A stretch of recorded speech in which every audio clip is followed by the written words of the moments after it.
बंदी छोड़ सतगुरु रामपाल जी परमेश्वर जी की जय हो। परम पिता परमात्मा सारी सृष्टि के रचनहार, कुल मालिक, असंख्य ब्रह्मांडों के स्वामी, जगत गुरु, तीनों लोकों में प्रवेश करके सबका धारण पोषण करने वाले राजाधिराज, आत्माधार, नाथों के नाथ, देवों के देव महादेव, सर्वेश्वर महेश्वर, मृत्युंजय, अजरो अमर, आदि अनादि सनातनी प्रभु, जगत पिता जगदीश्वर, श्री श्री 1008 की उपाधि के वास्तविक अधिकारी, अकाल मूरत शब्द स्वरूपी राम वासुदेव, सर्वगतम ब्रह्म, परम पूजे, प्रथम पूजे, परम संत, परम पुरुष, परम धनी, परम दयालु, सत्य कबीर, हक्का कबीर, अल्लाहु कबीर, अल्लाहु अकबर, बाखबर, अल्लाह ताला, जगत के तारणहार, जगत के मुक्तिदाता, जगत के जगन्नाथ, हारे के सहारे, हिंदुओं के राम, मुसलमानों के अल्लाह, सिखों के वाहिगुरु, ईसाइयों के मसीह, दया के सागर दयानिधि, करुणा के सागर करुणानिधि, स्वयंभू परिभू, संकट मोचन, कष्ट हरण, मंगल करण, दुख भंजन, अविगत कबीर, निर्विकार निर्विषम परमात्मा, अलय अलेख सतगुरु, आदि अनादि सतगुरु, असली मर्यादा पुरुषोत्तम, असली राम, असली कृष्ण, असली घनश्याम, असली मुरारी, राजाओं के राजा, महाराजाओं के महाराजा, शहंशाहों के शहंशाह, सम्राटों के सम्राट, भगवानों के भगवान, अल्लाहों के अल्लाह, प्रभुओं के प्रभु, मसीहाओं के मसीह, सच्चे वाहिगुरु, बाबाओं के बाबा, पीरों के पीर, सेठों के सेठ, जगत सेठ, सावलसा सेठ, सर्वगुण संपन्न, अनंत कोटि कलाओं के स्वामी, अनंत कोटि ब्रह्मांडों के नायक, योगियों में महायोगी, ध्यानियों में महाध्यानी, सिद्धों में परम सिद्ध, ज्ञानियों में तत्व ज्ञानी, ब्रह्म ज्ञानी, महाज्ञानी, परम ज्ञानी, सर्वश्रेष्ठ ज्ञानी, विज्ञानी, युवा कबीर, समर्थ कबीर, असमवात, अमित ओजा, सच्चे रहनुमा, करीम अल्लाह, सुभान अल्लाह, दुनिया के अंतिम पैगंबर, 8 सितंबर 1951 से गांव धनाना, जिला सोनीपत, हरियाणा, भारतवर्ष की पावन भूमि पे प्रकट रियल कल की भगवान श्री नारायण साकार हरि, श्री बाबा साहेब नूर अनंत परमात्मा, सच्चे दरवेश, सच्चे बाखबर, संत श्रोमणी सतगुरु रामपाल जी परमेश्वर जी के चरण कमल में साध संगति से जुड़े हुए देश विदेश से आप और हम सभी सत्सेवक भाई बहनों का अनंत कोटि दंडवत प्रणाम। सत्साई भाई और बहनों, बहुत बड़ी मेहर, बहुत बड़ी दया पूज्य गुरुदेव भगवान की, परमेश्वर रामपाल जी की, विशेषकर हिंदू समाज के ऊपर। हिंदू समाज में जो भाई बहन परमात्मा प्राप्ति के लिए प्रयत्नशील हैं, परंतु वो परमेश्वर तक पहुंच नहीं पा रहे, हमारे अज्ञानी धर्म गुरुओं के द्वारा काल प्रेरणा से जिस प्रकार से शास्त्र विरुद्ध साधना का जाल समाज में फैला रखा है, आत्माएं उस जाल से अंधभक्ति से बाहर निकल नहीं पा रही हैं और ना निकल पाने के कारण सदियों से हमारे पूर्वज भी आज अनेक निकृष्ट योनियों को प्राप्त हैं। कोई प्रेत बना हुआ है, कोई पितृ बना हुआ है, कोई भूत बना हुआ है, और हमारे अज्ञानी धर्मगुरु हमारे से भी उनके श्राद्ध निकलवाकर अर्थात भूत पूजा करवाकर उसी योनि में जाने के लिए तैयार कर रहे हैं। तो अब हिंदू समाज से जुड़े भाई बहनों के लिए सतगुरु रामपाल जी के कर कमल से लिखित यह पवित्र पुस्तक हिंदू साहिबान नहीं समझे गीता वेद पुराण एक प्रकार से वरदान साबित हो रही है।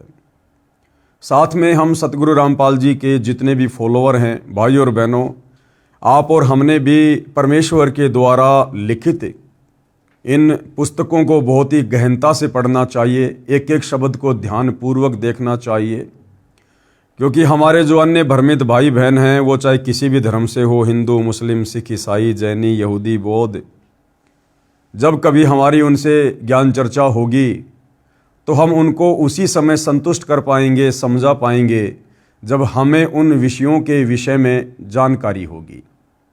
तो आप और हमने भी विशेष तौर पर गुरुदेव के द्वारा लिखित पुस्तकों को पढ़ना चाहिए, सुनना चाहिए। यदि वीडियो बन रहे हैं तो ध्यानपूर्वक वीडियो देखकर जानकारी प्राप्त करनी चाहिए।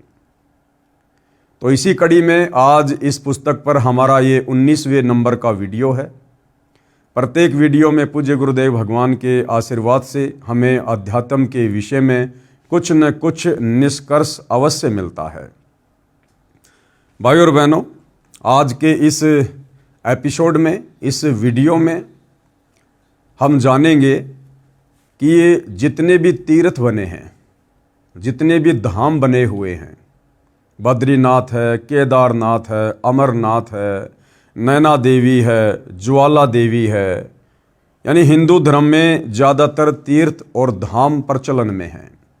अंध श्रद्धालु शास्त्र विरुद्ध साधना के तहत वहाँ पर जाते हैं, परंतु वहाँ जाने का उन्हें कोई फ़ायदा है या नहीं है, वो साधना शास्त्रों के अनुसार है या शास्त्रों के विरुद्ध है, या फिर हम भाई बहन हमारे अज्ञानी धर्म गुरुओं के द्वारा भ्रमित किए जाने से उन तीर्थों और धामों पर जाकर व्यर्थ में अपना समय और श्वासें ही बर्बाद कर रहे हैं।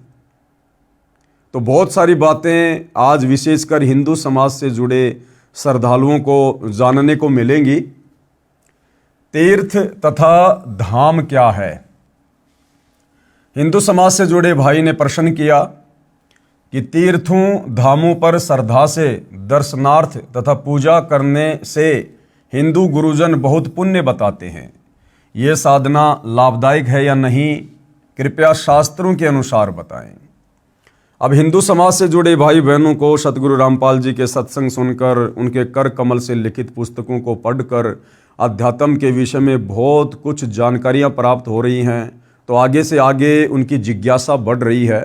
तो इसी जिज्ञासा के अंतर्गत हिंदू भाई ने सवाल किया कि जी ये हिंदू धर्म में विशेषकर जितने भी तीर्थ हैं, धाम हैं, हमारे गुरुजन कहते हैं कि वहाँ जाओगे तो तुम्हें पुण्य प्राप्त होगा, बहुत ज़्यादा लाभ प्राप्त होगा। तो वास्तव में वहाँ जाने से लाभ होगा या नहीं होगा, हमें थोड़ा परमाणु के साथ में समझाइए, जिस प्रकार से आपने पहले की सारी बातें परमाणु सहित बताई है। तो पूज्य गुरुदेव सतगुरु रामपाल जी ने क्या उत्तर दिया? तीर्थ या धाम वे पवित्र स्थान हैं जहाँ पर या तो किसी महापुरुष का जन्म हुआ था, या निर्वाण मतलब परलोकवास हुआ था, या किसी भगत ने साधना की थी, या कोई अन्य ऋषि या देवी देव की कथा से जुड़ी यादगारें हैं। विचार करें, पवित्र तीर्थ तथा पवित्र धाम तो यादगारें हैं कि यहाँ पर ऐसी घटना घटी थी ताकि उनका प्रमाण बना रहे। अब गुरुदेव भगवान हमें उदाहरण देकर समझा रहे हैं कि किस प्रकार से ये तीर्थ और धाम एक प्रकार से यादगारें हैं। क्या बता रहे हैं गुरुदेव? जैसे अमरनाथ धाम है, उसकी कथा सभी हिंदुओं को ज्ञान है कि उस एकांत स्थान पर श्री शिव जी ने अपनी पत्नी पार्वती जी को नाम दीक्षा दी थी, जिसका देवी जी जाप कर रही है, जिस मंत्र की साधना के प्रभाव से उनको अमरत्व प्राप्त हुआ। यानी अमरनाथ क्यों बना था? अमरनाथ वो जगह है जहाँ पर देवी पार्वती जी के पति श्री शंकर जी ने एकांत स्थान देखकर अपनी पत्नी पार्वती को अमर मंत्र दिए थे, उनको दीक्षा दी थी, और देवी जी को अमरत्व प्राप्त हुआ। अमरत्व का मतलब है जब तक श्री शंकर जी की उम्र है तब तक वो देवी पार्वती भी नहीं मरेगी, और जिस दिन श्री शंकर जी का समय पूरा हो जाएगा, उनका शरीर छूटने का समय होगा, उस वक्त देवी पार्वती का भी शरीर छूटेगा, अर्थात दोनों की मृत्यु होगी। वर्तमान में वह एक यादगार के अतिरिक्त कुछ भी नहीं है। अब वो जो अमरनाथ धाम है, अमरनाथ जगह है, वो केवल एक यादगार है, ताकि आने वाले समय में कोई इन बातों को, इन कथाओं को झुठला ना दे कि नहीं नहीं जी किसने देखा था, ऐसा नहीं हुआ, ये तो सब कहा सुनी बातें हैं। तो वहाँ पर जाकर उनको बताया जा सकता है कि देखो जी, सदियों से ये जो यादगार है, ये इसी बात का प्रमाण है कि यहाँ पर शंकर जी ने पार्वती जी को अमर मंत्र दिया था। वह प्रमाण है कि यहाँ पर वास्तव में देवी जी को श्री शिव भगवान ने अमर होने का मंत्र दिया था। यदि किसी को विश्वास नहीं हो रहा हो तो वहाँ जाकर देखकर भ्रम मिटा सकता है। परंतु कोई ये कहे कि उस स्थान के दर्शन करने तथा वहाँ दान धर्म करने से मुक्ति मिलेगी या भक्ति लाभ होगा, ऐसा कुछ भी नहीं है। अगर उस जगह पर बैठकर ही यदि हमें मुक्ति मिले, हमें लाभ मिले, तो फिर भगवान शंकर और पार्वती दोनों आजीवन वहीं बैठे रहते। उस स्थान को तो केवल श्री शंकर जी ने इतने समय के लिए चुना था ताकि देवी जी को मैं बोलकर वो अमर मंत्र सुना दूं, ताकि उन मंत्रों को कोई और ना सुन सके। इसलिए एकांत जगह देखकर वहां केवल देवी जी को मंत्र दिए गए थे। अब उस अमरनाथ स्थान पर जाने से, वहां पर बसने से, वहां पर दान धर्म करने से, वहां पर भंडारा करने से किसी प्रकार का कोई लाभ साधक को नहीं होने वाला है, क्योंकि उस अमरनाथ से मंत्र लेकर देवी पार्वती ने भी उन मंत्रों का जाप अपने घर पर ही किया था, ना कि उस अमरनाथ वाली जगह पर बैठकर। तो हमारे वहां जाने से हमें भी किसी प्रकार का कोई लाभ नहीं मिलना है। रही बात दान धर्म करने की, आप कहीं पर भी धर्म का कार्य करो, आपको उसका फल मिलेगा, क्योंकि वह आपको शुभ कर्मों में परमात्मा उसी समय लिख देता है। देखो, हम कोई भी अच्छा कार्य कहीं भी करेंगे तो परमात्मा से कुछ भी छुपा हुआ नहीं है। परमात्मा हमारे उस पुण्य वाले अकाउंट में उसको लिख देगा। जैसे गुरुदेव हमें उदाहरण देकर बताते हैं कि जिस प्रकार कोई भी व्यक्ति कोई गलत कार्य करता है, किसी की हत्या करता है, और हत्या वो चाहे किसी भी एकांत जगह पर जाकर कर दे, परमात्मा ने वो सब देख लिया है और उसके बैड अकाउंट में, उसके पाप कर्मों में वो दोष लिख दिया है। तो इसी प्रकार शुभ कार्य, अच्छा कार्य, अच्छी भक्ति, शुभ भक्ति, सत भक्ति हम कहीं भी बैठकर करें, हमारा उसका जो लाभ है, जो परिणाम है, वो परमेश्वर हमारे खाते में लिख देता है। जैसे कोई व्यक्ति एकांत स्थान पर कोई हत्या या अन्य अपराध करता है तो उसके अशुभ कर्मों में लिखा जाता है, उसका फल उसे अवश्य मिलता है। इसलिए पुण्य का कार्य कहीं पर भी करो, उसका फल तो मिलेगा। पुण्य करने के लिए दूर स्थान तीर्थ पर जाना बुद्धिमता नहीं है।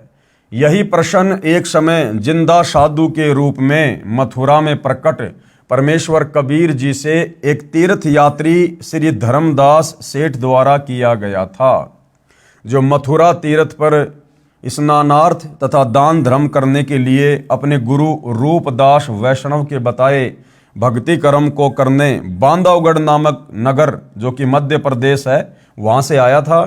परमात्मा ने उसे समझाया था कि यहाँ मथुरा वृंदावन में वर्तमान में श्री कृष्ण जी नहीं है, और विचार कर कि जब श्री कृष्ण जी ही इस स्थान को त्याग कर हजारों किलोमीटर दूर द्वारिका में सपरिवार तथा सर्व यादुओं को लेकर चले गए थे, तो इस स्थान का महत्व ही क्या रह गया। यह तो एक यादगार है, यादगार। यानी भोले श्रद्धालु मथुरा जाते हैं, वृंदावन जाते हैं कि वहाँ जाने से, स्नान करने से, भक्ति करने से हमें लाभ होगा, पुण्य होगा, बरकत मिलेगी, घर में सुख होगा। तो सतगुरु रामपाल जी समझाना चाहते हैं कि ऐ नादान हिंदू साहिबानों, कम से कम अपने इतिहास पर तो नज़र डालो। उस मथुरापुरी को जहाँ पर जाकर आप जी लाभ प्राप्त करने की चेष्टा कर रहे हो, अंत के दिनों में श्री कृष्ण जी ने दुखी होकर उस मथुरापुरी को त्याग दिया था और वहाँ से हजारों किलोमीटर दूर द्वारिका में जाकर रहने लगे थे। अपने जीवन के अंतिम दिन श्री कृष्ण जी ने द्वारिका में बिताए थे। अब बताओ, जिस मथुरा को श्री कृष्ण जी ने ही त्याग दिया था, अब वहाँ पर जाकर स्नान करने से, दान धर्म करने से या अन्य कोई धार्मिक क्रिया करने से भला तुम्हें कैसे लाभ होगा? नहीं हो सकता। ये तो एक यादगार है कि कभी श्री कृष्ण जी ने कुछ समय यहाँ बिताया था। कंस, केसी तथा चाणूर अन्यायियों को मारा था। परमात्मा ने कहा कि हे धर्मदास, आप गीता शास्त्र को साथ लिए हो, इसका रोजाना पाठ भी करते हो, इसमें कहीं वर्णन है कि तीर्थ जाया कर अर्जुन, बेड़ा पार हो जाएगा, क्या इस गीता जी में या चारों वेदों में कहीं लिखा हुआ है कि तीर्थों पर जाना चाहिए और तीर्थों पर जाने से भला हो जाएगा, बेड़ा पार हो जाएगा? नहीं। इसमें कहीं वर्णन है कि तीर्थ जाया कर अर्जुन, तेरा बेड़ा पार हो जाएगा? धर्मदास जी ने कहा, नहीं प्रभु, गीता में कहीं पर भी प्रभु का आदेश ऐसा नहीं लिखा है। परमेश्वर जी ने कहा कि गीता अध्याय 16 श्लोक 23 को पढ़, उसके अनुसार तो ये तीर्थ यात्रा शास्त्र में वर्णित न होने से व्यर्थ साधना है। क्योंकि गीता अध्याय 8 श्लोक नंबर 13 में ये काल ब्रह्म केवल एक ओम नाम की साधना करने का आदेश साधक को दे रहा है कि भैया मेरा तो केवल एक ओम नाम का जाप है, और जो शरीर छूटने तक, अंतिम श्वास तक इस मंत्र का जाप करता है वो मेरी वाली परम गति को प्राप्त करता है। और इस ब्रह्म से मिलने वाली परम गति क्या है? इसके ब्रह्म लोक में साधक चला जाता है, और ब्रह्म लोक पर्यंत सारे लोक पुनरावर्ती में हैं। यानी इस ब्रह्म, इस काल के ब्रह्म लोक में जो कि ये गीता जी का ज्ञान दे रहा है, श्री कृष्ण जी के शरीर में प्रवेश करके ये ब्रह्म लोक में रहता है। और इसके ब्रह्म लोक में गया हुआ साधक भी अपनी भक्ति कमाई को खर्च करके पुनः संसार में लौटकर आता है, अन्य सभी योनियों को प्राप्त करता है, नरक में भी जाता है, 84 लाख योनियों में भी जाता है। उसके बाद यही काल ब्रह्म गीता अध्याय 15 श्लोक नंबर 17 में अपने से अन्य किसी सर्वश्रेष्ठ परमात्मा की भक्ति साधना करने की सलाह दे रहा है कि उत्तम पुरुष तु अन्य परमात्मा इति उदाहरते, कि सर्वश्रेष्ठ परमात्मा तो वो है जो तीनों लोकों में प्रवेश करके सबका धारण पोषण करता है, और अर्जुन उसी की भक्ति करनी चाहिए। अपने तमाम धार्मिक अनुष्ठानों में उसी को इष्ट मानकर भक्ति करनी चाहिए। गीता जी में किसी तीर्थ पर जाना, किसी धाम पर जाना, या किसी मेले में जाना, किसी बाबा जी की समाधि पे जाना, ऐसा कुछ भी कहीं भी कोई आदेश नहीं है। तो गीता जी के अध्याय 16 श्लोक नंबर 23 के अनुसार ये शास्त्र विधि को त्याग कर मनमाना आचरण होने के कारण साधक को इस प्रकार की साधनाओं से किसी प्रकार का कोई लाभ नहीं मिलता है। यदि आपके ज्ञानहीन गुरुओं की माने कि तीर्थ पर जाने से पुण्य लगता है, फिर पुण्य तो एक लगा और पाप लगे करोड़ों अरबों। अब परमात्मा धर्मदास जी को समझा रहे हैं कि धर्मदास, मान लो आपके उन तत्व ज्ञानहीन गुरुओं ने, जिनको स्वयं शास्त्रों का ज्ञान नहीं, भक्ति का ज्ञान नहीं, और उन्होंने कहा सुनी बातों के आधार से आपको कह दिया कि धर्मदास आप मथुरा जाओ और आपको पुण्य मिलेगा।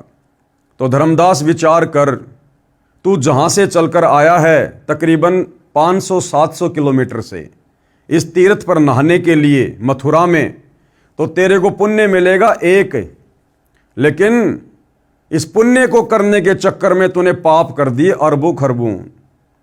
धर्मदास ने कहा कि भगवान वो कैसे? तो परमात्मा ने बताया कि भाई तू बांधवगढ़ से आया है पैदल, और बांधवगढ़ से मथुरा की दूरी कम से कम 700-800 किलोमीटर है, और नादान तूने अपने पैरों के नीचे कितने कीड़ी मकोड़े, सूक्ष्म जीव, चींटियां तूने कितने मार दिए होंगे? बोला जी गिनती नहीं है, क्योंकि परमात्मा की वाणी है, भाई पृथ्वी ऊपर पग जो धारे, करोड़ जीव एक दिन में मारे।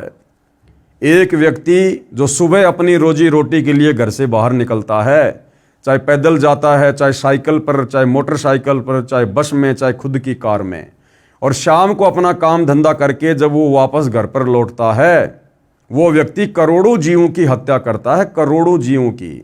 उसकी गाड़ी की टक्कर से कितने सूक्ष्म जीव मर जाते हैं, उसकी गाड़ी के टायरों के नीचे कितने कीड़े मकोड़े मर जाते हैं। तो एक व्यक्ति रोजाना करोड़ों जीवों की हत्या करता है। तो इस काल के विधान अनुसार वो करोड़ों पाप कर्म भी उसी जीव के बैड अकाउंट में लिख दिए जाते हैं, उसके अशुभ कर्मों में लिख दिए जाते हैं।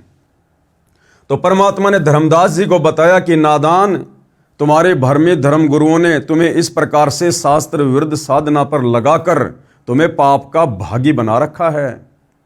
तेरे को बांधवगढ़ से मथुरा आने का पुण्य तो केवल एक मिलेगा, अगर तुम मानता है तो। वैसे तो पुण्य मिलेगा नहीं, क्योंकि जो आपकी ये साधना है ये शास्त्र विरुद्ध है। लेकिन फिर भी चलो आपके गुरुओं की बात बड़ी करते हैं, तुझे यहाँ आकर स्नान करने का एक पुण्य मिला, लेकिन तूने पाप कितने कमा लिए। तूने पाप कर्मों की तो मालगाड़ी भर ली जो तेरे से कभी भी उतरने में नहीं आएगी। तो धर्मदास जी सहम गए और परमात्मा जी से आगे आगे और जानने की इच्छा व्यक्त की। फिर पुण्य तो एक लगा और पाप लगे करोड़ों अरबों खरबों। ये सुनकर सेठ धर्मदास अंधश्रद्धा भक्ति करने वाला कांप गया और उसका गला सूख गया। बोला कि हे जिंदा, इतने पाप कैसे लगे, कृपया समझाइए। तो परमेश्वर कबीर जी यानी जिंदा वेशधारी प्रभु यानी जिंदा महात्मा की वेश में परमात्मा धर्मदास जी को मिले थे। परमात्मा ने समाधान इस प्रकार किया, कहा कि हे धर्मदास, आप बांधवगढ़ से मथुरा नगरी में वृंदावन में आए हो। बांधवगढ़ यहाँ से लगभग 250 कोस लगभग 750 किलोमीटर है। वहां से यहाँ तक पैरों चलकर आने से आपके द्वारा अनेकों जीव हिंसा हो गई। आपने इस मथुरा तीर्थ के जल में स्नान किया। करोड़ों सूक्ष्म जीव भी तीर्थ के जल में थे जो आपके स्नान करने से रगड़ लगने से मारे गए, तथा आप जी ने भोजन बनाने से पहले जो चौका गारा तथा गाय के गोबर से लीपा उसमें उसी जल का प्रयोग किया, तथा पृथ्वी पर उपस्थित जीव चौका लीपते समय करोड़ों जीव मारे गए। ये सब पाप आपको लगे। आप बताओ कि आप लाभ का सौदा कर रहे हो या घाटे का। धर्मदास जी के मुख से कोई बात नहीं निकली, उत्तर नहीं आया, क्योंकि वह भय के कारण स्तब्ध हो गया था। कुछ क्षण के पश्चात परमात्मा जिंदा वेशधारी के चरणों में गिर गया तथा यथार्थ शास्त्रोक्त भक्ति बताने की याचना की कि हे परमात्मा, मुझे सत्य भक्ति साधना बताओ जो शास्त्रों के अनुसार है। मैं तो बड़ा पाप का भागी बन रहा हूं। परमात्मा कबीर जी ने शास्त्रों में वर्णित साधना करने को बताई तथा अन्य सब आन उपासना यानी पाखंड पूजा त्यागने को कहा कि धर्मदास, ये तीर्थों पे जाना, धामों पे जाना, ये पैदल यात्रा करना, ये कावड़ लेके आना, ये सब शास्त्रों के विरुद्ध होने से तुम्हें पाप का भागी बनाती है, पुण्य तुम्हें नहीं मिलता। धर्मदास जी विवेकी थे, बुद्धिमान थे, ज्ञानवान थे। ढेर सारे प्रश्न उत्तर करके समझ गए, अपने कल्याण का मार्ग जान लिया और अपनी पत्नी को समझाकर सतगुरु कबीर जी से दीक्षा दिलाकर अपना तथा अपने परिवार को शास्त्रोक्त यानी शास्त्रों के अनुसार साधना पर लगाया और भक्ति का पूर्ण लाभ प्राप्त किया। धर्मदास जी को परमेश्वर कबीर जी एक साधु यानी जिंदा बाबा के वेश में मिले थे जो तीर्थों पर भ्रमण कर रहा था तथा सब देवी देवताओं की पूजा किया करता था। कौन? धर्मदास जी। उसे परमेश्वर कबीर जी ने समझाया कि हे धर्मदास, तेरी साधना गलत है। धर्मदास जी ने अनेकों शंकाओं का समाधान जाना, उनमें से एक ये भी थी। अब धर्मदास जी ने परमात्मा से फिर आगे और क्या जानना चाहा अध्यात्म के विषय में, अपनी शंकाओं का समाधान करवाते हुए। वैष्णो देवी, नैना देवी, ज्वाला देवी तथा अन्नपूर्णा देवी के मंदिर की स्थापना। तो धर्मदास जी ने सवाल किया कि वैष्णो देवी, नैना देवी, ज्वाला देवी तथा अन्नपूर्णा देवी आदि पवित्र स्थानों पर अनेकों हिंदू जाते हैं, क्या वहां जाने से भी भक्ति लाभ नहीं है? कि हे परमात्मा, हमारे हिंदू समाज में तो लोग इन तीर्थों पर बिल्कुल अंधे होके जाते हैं, क्या वहां जाने से भी कोई लाभ नहीं है? तो परमेश्वर जी ने क्या उत्तर दिया? उत्तर कबीर जी जिंदा महात्मा का, हे धर्मदास, अभी बताया था कि तीर्थ धामों पर जाने से क्या लाभ हानि होती है, फिर भी सुन। पूरा हिंदू समाज जानता है कि ये पवित्र धर्म स्थान कैसे बने। आप अनजान मत बनो। यानी ये कथाएं तो भाई सबने सुन रखी हैं कि इन तीर्थों की स्थापना कैसे हुई, इन धामों की स्थापना कैसे हुई, हमारे पुराणों में लिखा हुआ है। हमारे धर्मगुरु इन कथाओं में हमें यही तो सब कुछ बताते आ रहे हैं, लेकिन विचार ना उन धर्मगुरुओं ने किया और ना सुनने वाले श्रद्धालुओं ने किया। आप अनजान मत बनो। जिस समय दक्ष पुत्री सती जी अपने पति श्री शिव जी से रूठकर पिता दक्ष जी के पास अपने घर आई, राजा दक्ष ने सती जी का अनादर किया, क्योंकि सती जी ने यानी पार्वती जी ने अपने पिता राजा दक्ष की आज्ञा ना मानकर और शंकर जी को अपने पति के रूप में चुन लिया था। यानी शंकर जी और सती जी ने लव मैरिज की थी और सती जी शंकर जी के साथ में चली गई थी। उसके बाद में एक घटना घटती है जिस समय विष्णु अवतार श्री रामचंद्र जी को 14 वर्ष का वनवास प्राप्त था और वनवास के दौरान लंका का राजा रावण सीता जी का अपहरण करके ले गया। उधर से श्री रामचंद्र जी अपनी पत्नी वियोग में रो रहे थे, बिलख रहे थे, पेड़ों से लिपट लिपट कर पूछ रहे थे मेरी सीता कहाँ है। जंगली जानवरों से, हिरणों से लिपट लिपट कर पूछ रहे थे मेरी सीता कहाँ है, मेरी सीता कहाँ है। उसी दौरान भाइयों और बहनों, ऊपर से श्री शंकर जी और सती जी दोनों जा रहे थे और श्री रामचंद्र जी को इस प्रकार विलाप करते हुए देखकर सती ने श्री शंकर जी से पूछा कि हे महादेव, ये व्यक्ति कौन है और इस प्रकार से क्यों विलाप कर रहा है, इसको क्या तकलीफ है। तो शंकर जी ने कहा कि देवी, ये भगवान विष्णु है जो रामचंद्र रूप में नारद जी का श्राप भोगने के लिए आए हुए हैं। इनको 14 साल का वनवास मिला था और इनकी पत्नी को लंका के राजा रावण ने छल से हर लिया है और ये अपनी पत्नी के वियोग में इस प्रकार से रो रहे हैं। तो सती को ये बातें सुनकर विश्वास नहीं हुआ और सती ने कहा कि मैं नहीं मानती कि भगवान भी इस प्रकार से रोते होंगे, विलाप करते होंगे आम प्राणी की तरह। तो शंकर जी ने बहुत समझाया कि देख, ये इनकी अपनी कोई लीला है, आप नहीं समझ पाओगी।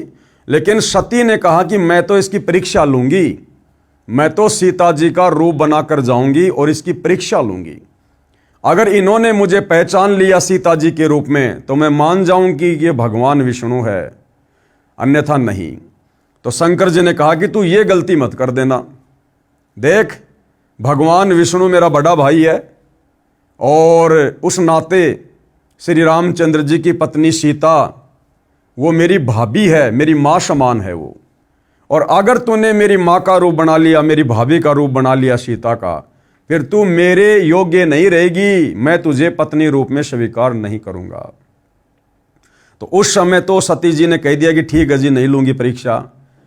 लेकिन मन में वही बात, काल प्रेरणा, ये काल इसी प्रकार से घर घर में झगड़े रखवाता है, चाहे आप और हमारे घर में हो, चाहे ब्रह्मा विष्णु महेश के घर में हो। दोनों चले जाते हैं। श्री शंकर जी अपने कार्य के लिए अपने कार्य स्थल पर चले गए। पीछे से सती जी के मन में काल ने फिर से प्रेरणा उठाई कि उसकी परीक्षा लेनी चाहिए, शंकर जी को क्या पता चलेगा। और पार्वती जी यानी सती जी सीता जी का रूप धारण करके जंगल में रोते बिलखते श्री रामचंद्र जी के सामने जाकर उपस्थित हो जाती है। उधर से रामचंद्र जी की बुद्धि इस काल ने ऑन कर दी, क्योंकि गीता जी में यह काल कह रहा है अर्जुन को कि अर्जुन, बलवानों का बल और बुद्धिमानों की बुद्धि मेरे हाथ में है, चाहूं जिसका रिमोट ऑन कर दूं। तो उसी समय श्री रामचंद्र जी की इस काल ने, इस ब्रह्म ने, गीता का ज्ञान देने वाले भगवान ने बुद्धि ऑन कर दी और रामचंद्र जी ने तुरंत पहचान लिया और कहा कि हे दक्ष पुत्री माया, भगवान शंकर को कहां छोड़ के आ गई। अब इतना सुनते ही सती जी तो बिल्कुल ठंडी हो गई कि भाई इसने तो मुझे पहचान लिया, ये तो वास्तव में भगवान विष्णु है। तो उसने कहा जी मैं तो आपकी परीक्षा लेने आई थी, मुझे विश्वास नहीं हो रहा था। इतना कह के वो तो वहां से चली गई। अब उधर से भाइयों और बहनों, इस काल ने शंकर जी के मन में प्रेरणा कर दी कि तेरी पत्नी तेरी आज्ञा के विरुद्ध सीता का रूप बनाकर श्री रामचंद्र जी की परीक्षा लेके आई है। शाम को आते ही श्री शंकर जी ने पार्वती जी से पूछा कि आप गई? उसने मना कर दिया जी मैं नहीं गई। शंकर जी ने और थोड़ा सा दबाव दिया तो उसने कहा जी हाँ मैं गई थी, सीता का रूप बना के परीक्षा लेके आई थी और आप जी बिल्कुल सही कह रहे थे, वो तो विष्णु जी के अवतार रामचंद्र जी हैं, उन्होंने मुझे तुरंत पहचान लिया। उसके बाद श्री शंकर जी ने पार्वती जी से नाराज होकर पति पत्नी संबंध बनाने छोड़ दिए कि तूने मेरी माँ का रूप बनाया है, मैं तुझे अब इस शरीर में बिल्कुल भी स्वीकार नहीं करूंगा। काफी दिन हो गए, शंकर जी ने शारीरिक संबंध नहीं बनाए, पति पत्नी व्यवहार नहीं किया, बात भी नहीं करते थे। इस बात से दुखी होकर सती जी ने सोचा कि पति है, थोड़ा नाराज है, चलो कुछ दिन मैं माता पिता के घर होकर आती हूँ। ये सोचकर अपने पिता दक्ष के घर पर चली गई। उधर राजा दक्ष ने एक हवन यज्ञ शुरू करवा रखा था। कौन सा हवन यज्ञ? शास्त्र विधि को त्याग कर मनमाना आचरण। बड़ा सा जमीन में गड्ढा खोदकर लकड़ियां डालकर ऊपर से पंडित लोग घी के लोटे डाल रहे थे, स्वाहा स्वाहा, जिसको हम हवन कहते हैं। इस प्रकार से हवन यज्ञ का विधान ना गीता जी में है, ना चारों वेदों में है। तो वहां पर हवन यज्ञ चल रहा था और वहां जाकर सती जी ने देखा कि मेरे पिताजी ने मेरी सभी बहनों के पतियों का भाग निकाल रखा है, सबके बैठने के लिए व्यवस्था कर रखी है, परंतु मेरे पति शंकर जी का कहीं कोई हिस्सा नहीं है। उसने अपने पिता दक्ष से पूछा, तो दक्ष ने कहा कि पहले ये बता, तेरे को यहां पर बुलाया किसने, तू आई क्यों यहां पर? यह बात सुनकर सती नाराज हो जाती है और उसने नाराजगी जाहिर करते हुए काल प्रेरणा से ये सोचकर कि उधर से मेरा पति नाराज है, वो मुझे स्वीकार नहीं कर रहा, इधर से मेरा पिता भी सीधे मुंह मेरे से बात नहीं कर रहा, तो काल प्रेरणा से दुखी मन से सती ने उसी हवन कुंड में छलांग लगा दी और जल कर मर गई। अब ये सूचना प्राप्त करके शंकर जी बड़े क्रोधित हुए और उन्होंने एक शक्ति प्रकट की जिसको कालभद्र कहते हैं, और बहुत सारी सेना देकर उसको भेज दिया कि राजा दक्ष की गर्दन काट दो। अब भाई और बहनों, वहां पर कालभद्र चला जाता है और वहां पर नरसंहार करता है, राजा दक्ष का भी शीश काट देता है। बाद में देवी देवताओं की प्रार्थना पर फिर बकरे का मुंह राजा दक्ष को लगाया जाता है और उधर से शंकर जी भी वहां चले जाते हैं और शंकर जी अपनी पत्नी पार्वती को, जो कि हवन कुंड में छलांग लगाकर जल गई थी, वो जितना भी उसका शरीर बचा हुआ था, अध जला था, उसको लेकर हजारों वर्षों तक अपनी पत्नी के मोह में, प्रेम में रोते रहे, बिलखते रहे, चिल्लाते रहे, उस कंकाल को अपनी पत्नी मानकर। क्योंकि भाई और बहनों, ये त्रिगुणमयी माया है। गीता ज्ञानदाता ने अध्याय 7 श्लोक नंबर 12 में ब्रह्मा विष्णु महेश को त्रिगुणमयी माया का नाम दिया है। ये तीनों देवता एक एक गुण से युक्त हैं। श्री ब्रह्मा जी रजोगुण से युक्त हैं, विष्णु जी सतोगुण से युक्त हैं, शंकर जी तमोगुण से युक्त हैं, और साथ में अन्य माया भी इनके ऊपर इसी प्रकार से छाई रहती है। यानी श्री ब्रह्मा जी खुद तो रजोगुण से युक्त हैं ही हैं, साथ में विष्णु के सतोगुण और शंकर जी के तमोगुण से भी युक्त हैं। इसी प्रकार विष्णु जी में खुद का तो सतोगुण है ही है, साथ में ब्रह्मा जी का रजोगुण और शंकर जी का तमोगुण भी उनमें समाया हुआ है। ठीक इसी प्रकार श्री शंकर जी खुद तो तमोगुणी हैं ही हैं, साथ में ब्रह्मा जी का रजोगुण और विष्णु जी का सतोगुण भी उनमें पैरालल है, बराबर है, और ये भी तीनों गुणों के प्रभाव से प्रभावित रहते हैं। तो श्री शंकर जी ने इस प्रकार से मोह में अपनी पत्नी के अध जले शरीर को अपने सीने से चिपकाकर, और पुराण में लिखा है 10,000 वर्षों तक वो घूमते रहे, रोते रहे, हाय सती हाय सती हाय सती।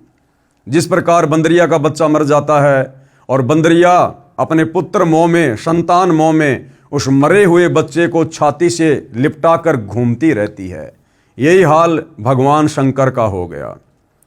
अब भाइयों और बहनों, काफ़ी समय बाद में जब देवी देवताओं ने देखा भैया ऐसे तो बात नहीं बनेगी, तो काल प्रेरणा से फिर भगवान विष्णु को प्रेरित किया गया कि किसी भी प्रकार से इसके शरीर से चिपटी हुई सती जी की जो देह है, जो कंकाल है, इसको शंकर जी से दूर किया जाए।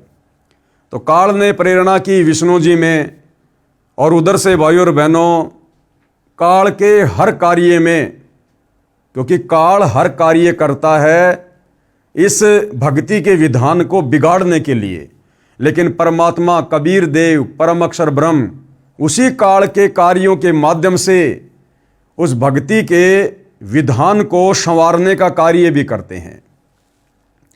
तो परमेश्वर कबीर जी की प्रेरणा कह लीजिए या फिर काल की प्रेरणा कह लीजिए, विष्णु जी ने अपने सुदर्शन चक्कर से सती के कंकाल के अनेकों टुकड़े किए और उसके शरीर के जो जो टुकड़े जहां जहां जाकर गिरे वहां पर तीर्थों की स्थापना हो गई, वहां पर धाम पूजा शुरू हो गई। अब भाइयों और बहनों, परमात्मा कबीर जी ने ये प्रेरणा इसलिए की ताकि आने वाले समय में ये घटनाएं घटित हुई थी, कोई इनको झुठला ना दे। और जिस समय ये घटना घटित हुई थी, सती वाली, दक्ष वाली, उस समय भाइयों और बहनों भक्ति युग नहीं था, वो मोक्ष का प्राइम टाइम नहीं था। मोक्ष का प्राइम टाइम तो ये वक्त है जिसमें आज और हम पैदा हैं, कलयुग की बिचली पीढ़ी। तो परमात्मा ने हम आत्माओं को किसी न किसी तरह से, भले वो शास्त्र विरुद्ध साधना ही थी, आप और हमें भक्ति से जोड़ के रखना था, आप और हमें भक्ति भाव से, धार्मिकता से जोड़ के रखना था, अन्यथा हम नास्तिक हो जाते, नास्तिक। और आज जब परमेश्वर पृथ्वी पर प्रकट हैं तो हम उनकी एक भी बात ना मानते, एक भी बात। तो इसके बहुत सारे रीजन होते हैं, समय आने पर हम सबको धीरे धीरे समझ में आने लगते हैं। तो कहने का मतलब है, धर्मदास जी को कबीर परमात्मा जिंदा महात्मा के रूप में ये कथा सुना रहे हैं, राजा दक्ष और पार्वती वाली, शंकर जी और पार्वती वाली। तो राजा दक्ष ने सती जी का अनादर किया। राजा दक्ष उस समय यज्ञ कर रहे थे, बहुत बड़े हवन कुंड में हवन यज्ञ चल रहा था। सती जी अपने पिता की बातों का दुख मानकर हवन कुंड की अग्नि में गिरकर जल मरी। भगवान शिव को पता चला तो उन्होंने बचे हुए नर कंकाल को उठाया तथा पत्नी के वियोग में उसे उठाए फिरते रहे। पत्नी के मोहवश महादुखी थे। बताओ, हमारे भगवान भी शंकर, जिनको महादेव कहते हैं, मृत्युंजय कहते हैं, सर्वेश्वर कहते हैं, भगवान शंकर भी मोह माया के वशीभूत हैं। ये भी काल के जाल से बाहर नहीं है। आपके पुराण में लिखा है कि 10,000 वर्षों तक सती पार्वती जी के कंकाल को लिए घूमते रहे। फिर श्री विष्णु जी ने सुदर्शन चक्र से उस कंकाल यानी अस्थि पिंजर के टुकड़े टुकड़े कर दिए। उस समय श्री शिव जी का मोह भंग हुआ। सती जी के शरीर के भाग कहीं कहीं गिरे। और कहां कहां गिरे सती जी के शरीर के भाग? वैष्णो देवी मंदिर की स्थापना। ये वैष्णो देवी मंदिर की स्थापना कैसे हुई? वैष्णो देवी तीर्थ की स्थापना कैसे हुई? जहां पर देवी का धड़ वाला भाग गिरा, यानी श्री विष्णु जी ने जब सती जी के कंकाल को अपने सुदर्शन चक्र से काटा, तो जहां पर सती जी का जो धड़ वाला हिस्सा है, छाती वाला, जहां वो भाग गिरा पृथ्वी पर, वहां पर यादगार बनाए रखने के लिए श्रद्धालुओं ने धड़ को श्रद्धा के साथ पृथ्वी में दफनाकर उसके ऊपर एक छोटी सी मंदिर नुमा यादगार बना दी। बाद में समय अनुसार इसका विस्तार होता रहा, यानी वहां बड़ा मंदिर बन गया। इस यादगार को देखने और वहां पर पूजा करने जाने से कोई पुण्य नहीं है। अरे वो तो डेड बॉडी का एक हिस्सा है, मर्त शरीर का, अपितु पाप लगता है। क्यों? क्योंकि वो शास्त्र विरुद्ध होने से मनमाना आचरण हो गया। अपितु पाप लगता है, जो आने जाने में जीव हिंसा होती है। फिर नैना देवी कैसे बनी? नैना देवी के मंदिर की स्थापना। अब जहां पर सती जी के वो आंखों वाला हिस्सा गिरा, वहां पर नैना देवी के रूप में यादगार स्थापित हो गई। जिस स्थान पर सती पार्वती जी की आंखों वाला शरीर का भाग गिरा, वहां पर भी उसी प्रकार जमीन में दफनाकर मंदिर बना दिया, ताकि घटना का प्रमाण रहे, कोई पुराण कथा को गलत न बताए। फिर ज्वाला जी की स्थापना कैसे हुई? जिस स्थान पर कांगड़ा जिले हिमाचल प्रदेश में देवी जी की अधजली जीभ वाला भाग गिरा, उसको श्रद्धा से उस स्थान पर पृथ्वी में उस जीभ को श्रद्धा से दबाकर यादगार रूप में छोटा मंदिर बना दिया। बाद में बहुत बड़ा मंदिर बनाया गया, वह ज्वाला देवी जी का मंदिर है। इस प्रकार से इन मंदिरों की, इन तीर्थों की स्थापना हुई है। और अन्नपूर्णा देवी मंदिर की स्थापना कैसे हुई?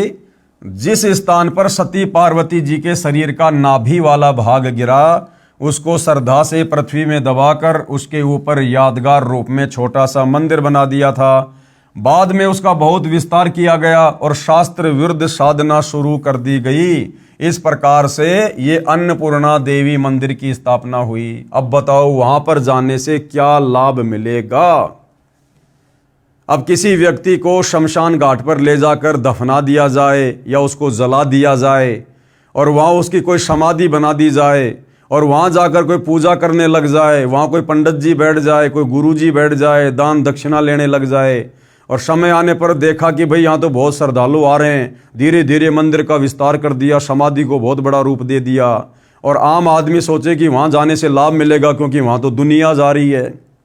तो भाइयों और बहनों, ये केवल अंधश्रद्धा है, शास्त्र विरुद्ध भक्ति है। वहां जाने का लाभ कोई नहीं, बल्कि वहां आने जाने में जितनी जीव हत्या हम कर रहे हैं वो पाप हमारे अशुभ कर्मों में काल लिख देगा, वो फिर हमें भोगने पड़ेंगे। ये सब प्रमाण रूप हैं, यानी ये सब यादगार हैं और ये यादगारें परमात्मा ने इसलिए बनवाई ताकि आगे चलकर इस वर्तमान कलयुग के समय में, जहां व्यक्ति एक तरफ तो वैसे ही भक्ति और भगवान से कोसों दूर बैठा होगा, और अगर इस प्रकार की यादगारें ना हों और जब कोई ये कथा सुनाएगा तो कोई भी व्यक्ति उन कथाओं पर विश्वास नहीं करेगा कि भाई तू डींग मार रहा है, ऐसा कोई प्रमाण है तेरे पास में, ऐसी कोई यादगार है वहां पर। इसलिए परमात्मा ने भक्ति को जीवित रखने के लिए, हमारी धार्मिकता को बनाए रखने के लिए, हमें आस्थावान बनाए रखने के लिए इस प्रकार की यादगारें परमपिता परमेश्वर जी ने बनवाई थी।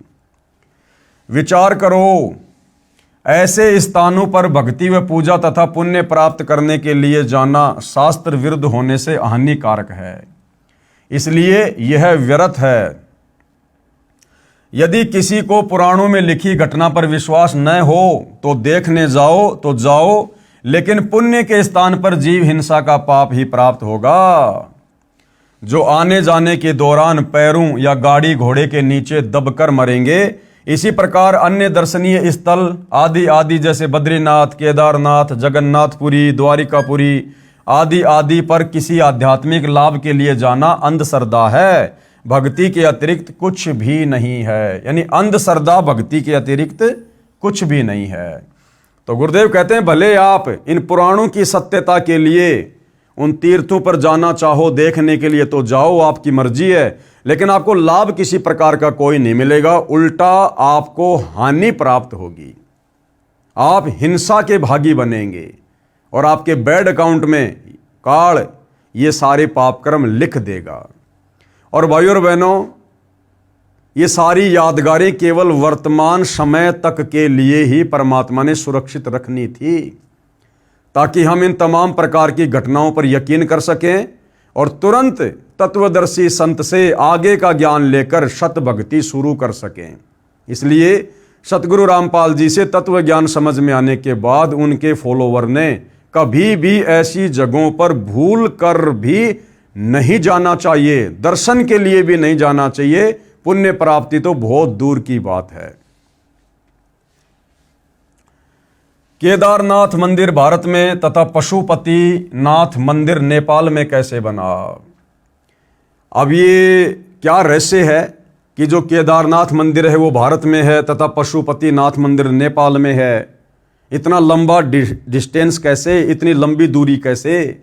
तो इसके लिए भी गुरुदेव भगवान हमें एक कथा सुना रहे हैं कि केदारनाथ मंदिर कैसे बना और नेपाल में पशुपति नाथ मंदिर की स्थापना कैसे हुई। महाभारत में कथा है कि पांचों पांडव युधिष्ठिर, अर्जुन, भीम, नकुल व सहदेव जीवन के अंतिम समय में हिमालय पर्वत पर तप कर रहे थे। अब बताओ, तप करना ना वेदों में लिखा है ना गीता जी में लिखा है। और भाइयों और बहनों, तप करने के लिए खुद गीता का ज्ञान देने वाला काल भगवान मना कर रहा है। अब बहुत सारे भाई बहन जो ये कहते हैं कि भाई गीता का ज्ञान श्री कृष्ण जी ने बोला है, चलो आपकी बात बड़ी करते हैं, गीता का ज्ञान श्री कृष्ण जी ने बोला है, लेकिन गीता का ज्ञान देते समय श्री कृष्ण जी तो तप करने के लिए मना कर रहे हैं। श्री कृष्ण जी तो कह रहे हैं भैया तप करने वाला मुझे दुखी करता है, तप करने वाला मुझे दुखी करता है।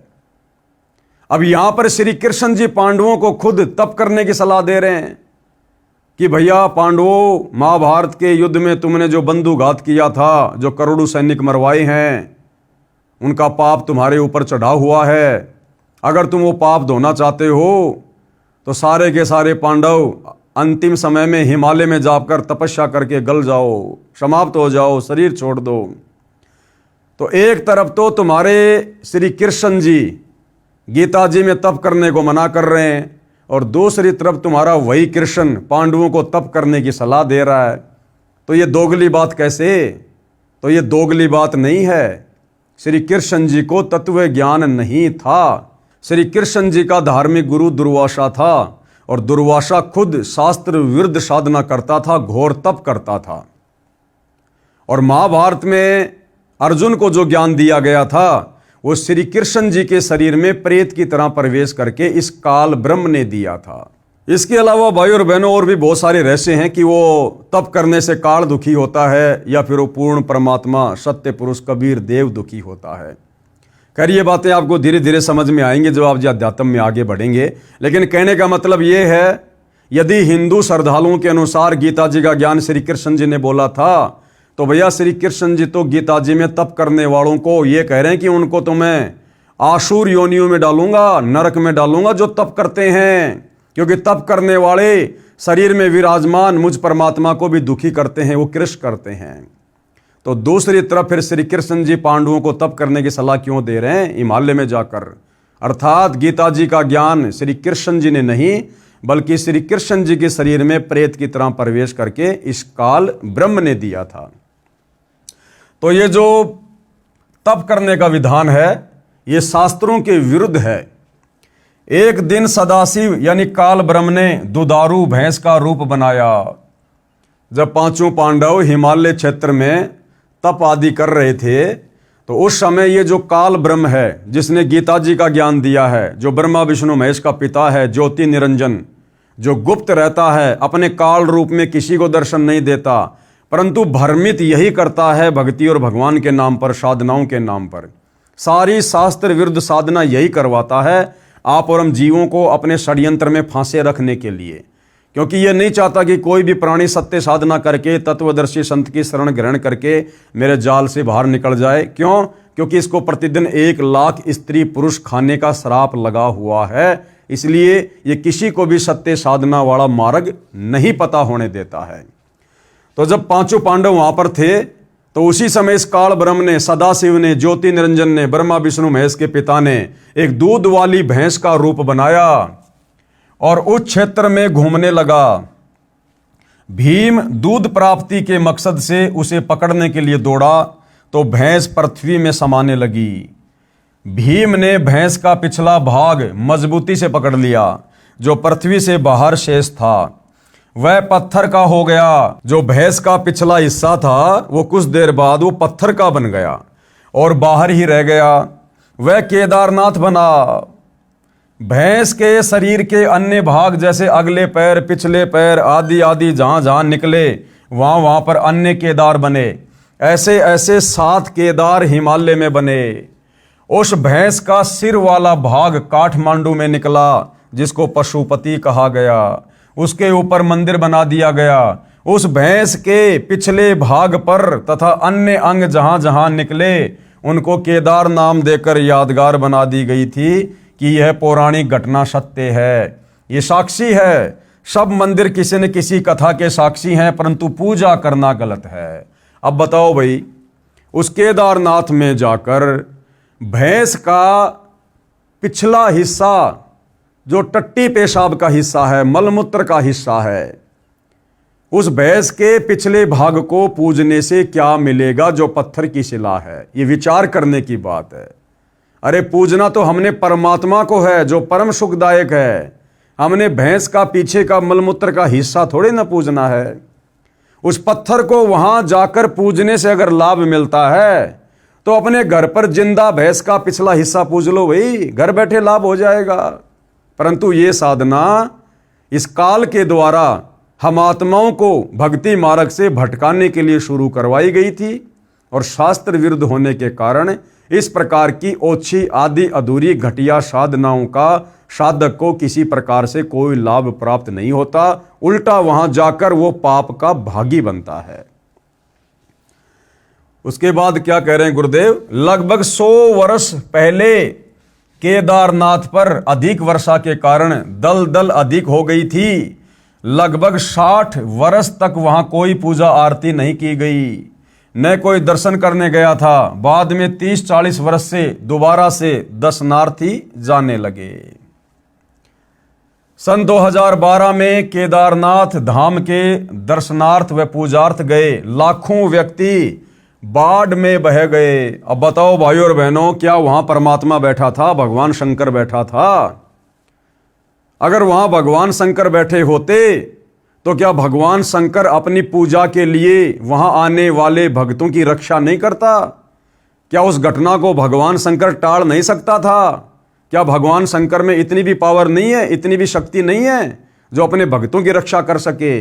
लेकिन भाइयों और बहनों, ये शास्त्र विरुद्ध साधना है और इस प्रकार की शास्त्र विरुद्ध साधना से भगवान शंकर भी नाराज होता है। इसलिए कई हजारों की संख्या में वहां पर श्रद्धालु मारे गए। परिवार के परिवार अंधश्रद्धा भक्ति करने वाले मारे गए। यदि ये साधना पवित्र गीता में वर्णित होती तो वहां जाने वाले श्रद्धालु मर भी जाते तो भी पुण्यों के साथ परमात्मा के दरबार में जाते, परंतु शास्त्र विरुद्ध भक्ति करते हुए ऐसे मरते हैं तो व्यर्थ जीवन गया। तीर्थ तथा धाम की अन्य जानकारी। अब ये तो भाइयों और बहनों मोटे मोटे धाम थे, मोटे मोटे तीर्थ थे, केदारनाथ, बद्रीनाथ, अमरनाथ, पशुपतिनाथ। इसके अलावा भी और बहुत सारे तीर्थ हमारे भारत देश में हैं, जहां पर प्रतिवर्ष लाखों की संख्या में अंध श्रद्धालु पुण्य प्राप्त करने के लिए या वर्तमान में तो बहुत सारे भाई बहन खाली पिकनिक मनाने के लिए, घूमने फिरने की दृष्टि से भी जाते हैं। तो वहाँ जाने से उनको लाभ होता है या नहीं होता है? वो साधना शास्त्रों के अनुकूल है या शास्त्रों के विरुद्ध है? और वो तीर्थ कौन कौन से हैं, कहाँ कहाँ हैं और कैसे उन तीर्थों की स्थापना हुई? जब हम उनके विषय में जानेंगे तो भाइयों और बहनों, वहाँ जाने का शौपन में भी हमारा मन नहीं करेगा। उन तीर्थों पर जाने का शौपन में भी हमारा मन नहीं करेगा जिन तीर्थों पर आध्यात्मिक अज्ञानता के चलते हमारे नादान धर्मगुरुओं द्वारा भ्रमित किए जाने के कारण लाखों श्रद्धालु प्रतिवर्ष जाते हैं और सैकड़ों की संख्या में तो आते जाते समय रास्ते में एक्सीडेंट में मर जाते हैं। क्यों? क्योंकि हम हिंदू भाई बहनों को अपने धर्म ग्रंथों में लिखी उन तीर्थों के विषय में जो सत्यता है अभी उसका ज्ञान नहीं है। हम केवल भेड़ चाल में चल रहे हैं, हम देखा देखी को ज्यादा महत्व देते हैं। और जब हमें सत्यता का पता चलेगा कि उन तीर्थों की स्थापना कैसे हुई, कैसे कैसे घटिया कर्म वहां किए गए जिस कारण से वो तीर्थ कहलाए, अब यदि हम वहां लाभ प्राप्ति के लिए जाएंगे तो हमारे से बड़ा मूर्ख फिर कोई नहीं कहलाएगा। तो हकीकत क्या है जो हमारे पुराणों में वर्णित है? तीर्थ तथा धाम की अन्य जानकारी। किसी साधक ऋषि ने किसी स्थान या जलाशय पर बैठकर साधना की या अपनी आध्यात्मिक शक्ति का कोई प्रदर्शन किया, वह अपनी भक्ति कमाई करके साथ ले गया तथा अपने इष्ट लोक को प्राप्त हुआ। उस साधना स्थल का बाद में तीर्थ या धाम नाम पड़ गया। अब कोई उस जगह को देखने जाए कि यहाँ कोई साधक रहा करता था, कि यहाँ कोई बहुत बड़ा भगत रहा करता था पहले, उसने बहुतों का कल्याण किया। अब न तो वहाँ संत जी है जो उपदेश दे, वह तो अपनी कमाई करके चला गया शरीर छोड़ के। विचार करें, कृपया तीर्थ व धाम को हमाम दस्ता जाने। हमाम दस्ता क्या होता है? एक लोहे का उखड़ होता है, एक छोटा सा लोहे का मूसल होता है और कोई भी चीज़ उसमें कूटी जाती है, उसको हमाम दस्ता कहते हैं। 1 फुट का लोहे का गोल पात्र लगभग 9 इंच परिधि का उखड़ जैसा होता है तथा 1.5 फुट लंबा तथा 2 इंच परिधि का गोल लोहे का डंडा सा मूसल जैसा होता है, जो सामग्री व दवाइयां आदि कूटने के काम आता है। उसको कहते हैं हमाम दस्ता। एक व्यक्ति अपने पड़ोसी का हमाम दस्ता मांग कर लाया। उसने हवन की सामग्री कूटी तथा मांझ धोकर लौटा दिया। जिस कमरे में हमाम दस्ता रखा था उस कमरे में सुगंध आने लगी।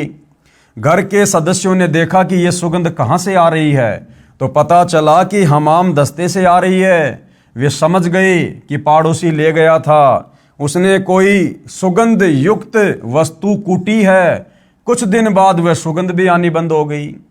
ठीक इसी प्रकार ये तीर्थ हैं भाइयों और बहनों। उस जगह पर जहां आज तीर्थ बने हुए हैं, किसी भगत ने, किसी साधक ने, किसी ऋषि ने, जैसा भी उसको ज्ञान प्राप्त था, उसने वो साधना की थी, वो भक्ति की थी। और जब उसका शरीर छूटा तो उसके बाद अपनी भक्ति कमाई को लेकर वो अपने इष्ट के धाम में चला गया, जहां तक कि उसने साधना की थी। अब वो तो अपनी सारी भक्ति कमाई लेकर चला गया। अब वहां जाने से आप और हमें क्या मिलेगा? वहां तो केवल उस हमाम दस्ते की तरह कुछ दिन के लिए वो सुगंध है। हम ही अपने मन में सोच लेते हैं कि हाँ, बड़ा आनंद आया, बड़ी अच्छी जगह है, बड़ा सुंदर वातावरण है, एकांत जगह है। परंतु भाइयों और बहनों, जो मूल वस्तु थी, जिस प्रकार हमाम दस्ते में जड़ी बूटी कूटी, वो तो पड़ोसी ने रख ली और साफ करके वापस लौटा दिया। अब उसके घर में भी 2-4 दिन तो वो सुगंध रही और धीरे धीरे वो भी समाप्त हो गई। तो इन तीर्थों को बने हुए भाई और बहनों हजारों वर्ष हो चुके हैं, हजारों वर्ष। और अब तो उन तीर्थों पर वो गंध भी नहीं है, वो सुगंध भी नहीं है, वो भी समाप्त हो चुकी है। तो भला हमें वहां जाने से क्या लाभ मिलेगा? मतलब टोटल देखा देखी हो रही है, देखा देखी। कुछ दिन बाद वह सुगंध भी आनी बंद हो गई। इसी प्रकार तीर्थ व धाम को एक हमाम दस्ता जानो। जैसे सामग्री कूटने वाले ने अपनी सर्व वस्तु पहुंच कर रख ली, खाली हमाम दस्ता लौटा दिया। अब कोई उस हमाम दस्ते को सूंघ कर ही कृतार्थ माने तो नादानी है। उसको भी सामग्री लानी पड़ेगी, तब पूर्ण लाभ होगा।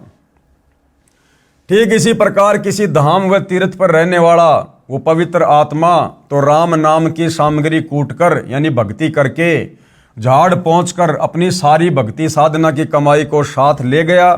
बाद में अनजान श्रद्धालु उस स्थान पर जाने मात्र से कल्याण समझे तो उनके मार्गदर्शक यानी गुरुओं की शास्त्र विधि रहित बताई साधना का ही परिणाम है।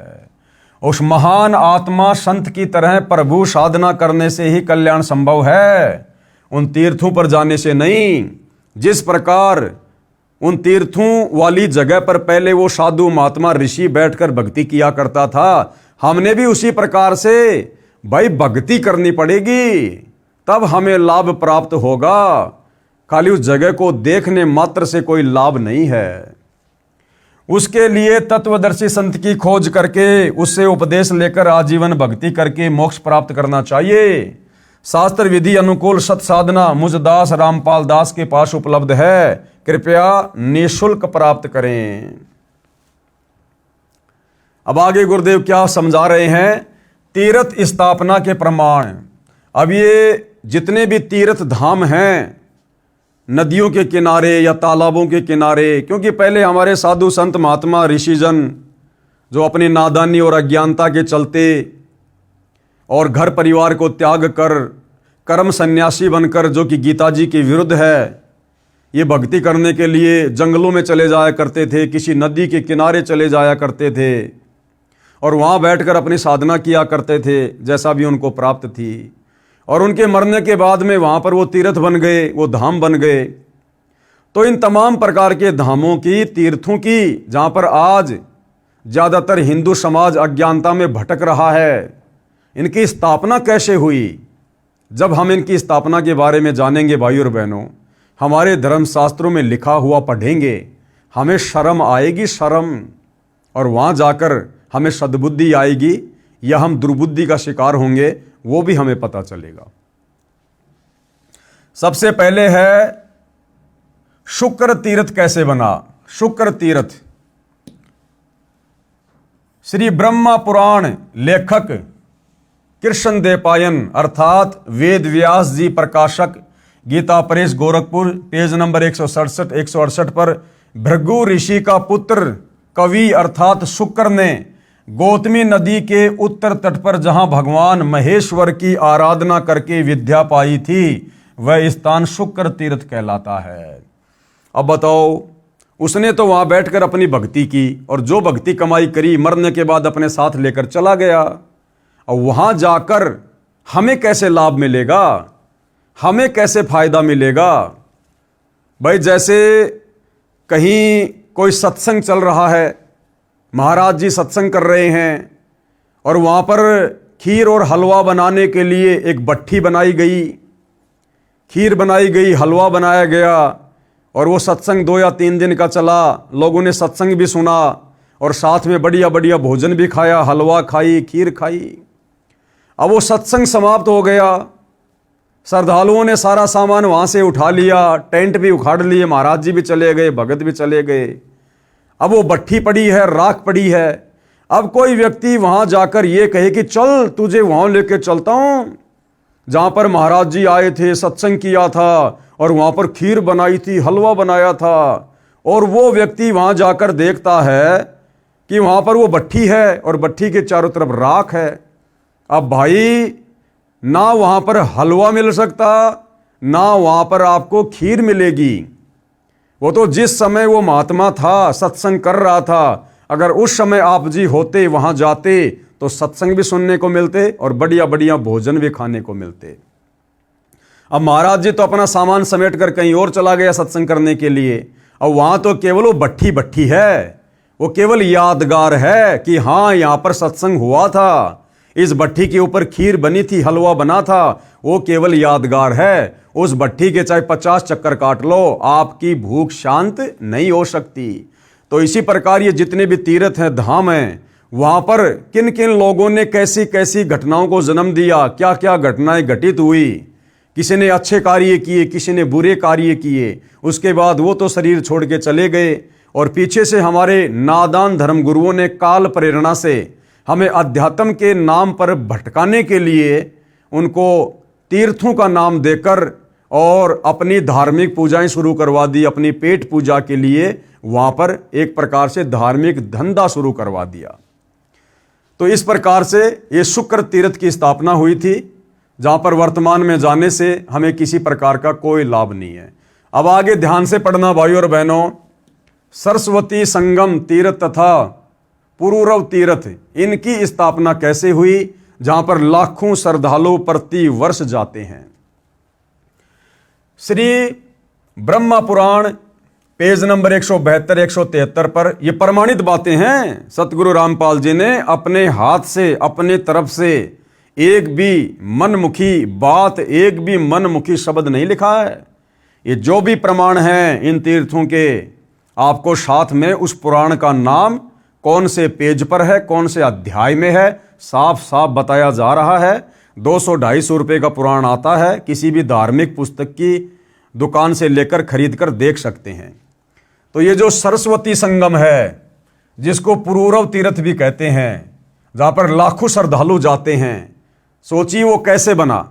श्री ब्रह्म पुराण पेज नंबर 172 173 पर एक दिन राजा पुरूरवा श्री ब्रह्मा जी की सभा में गए।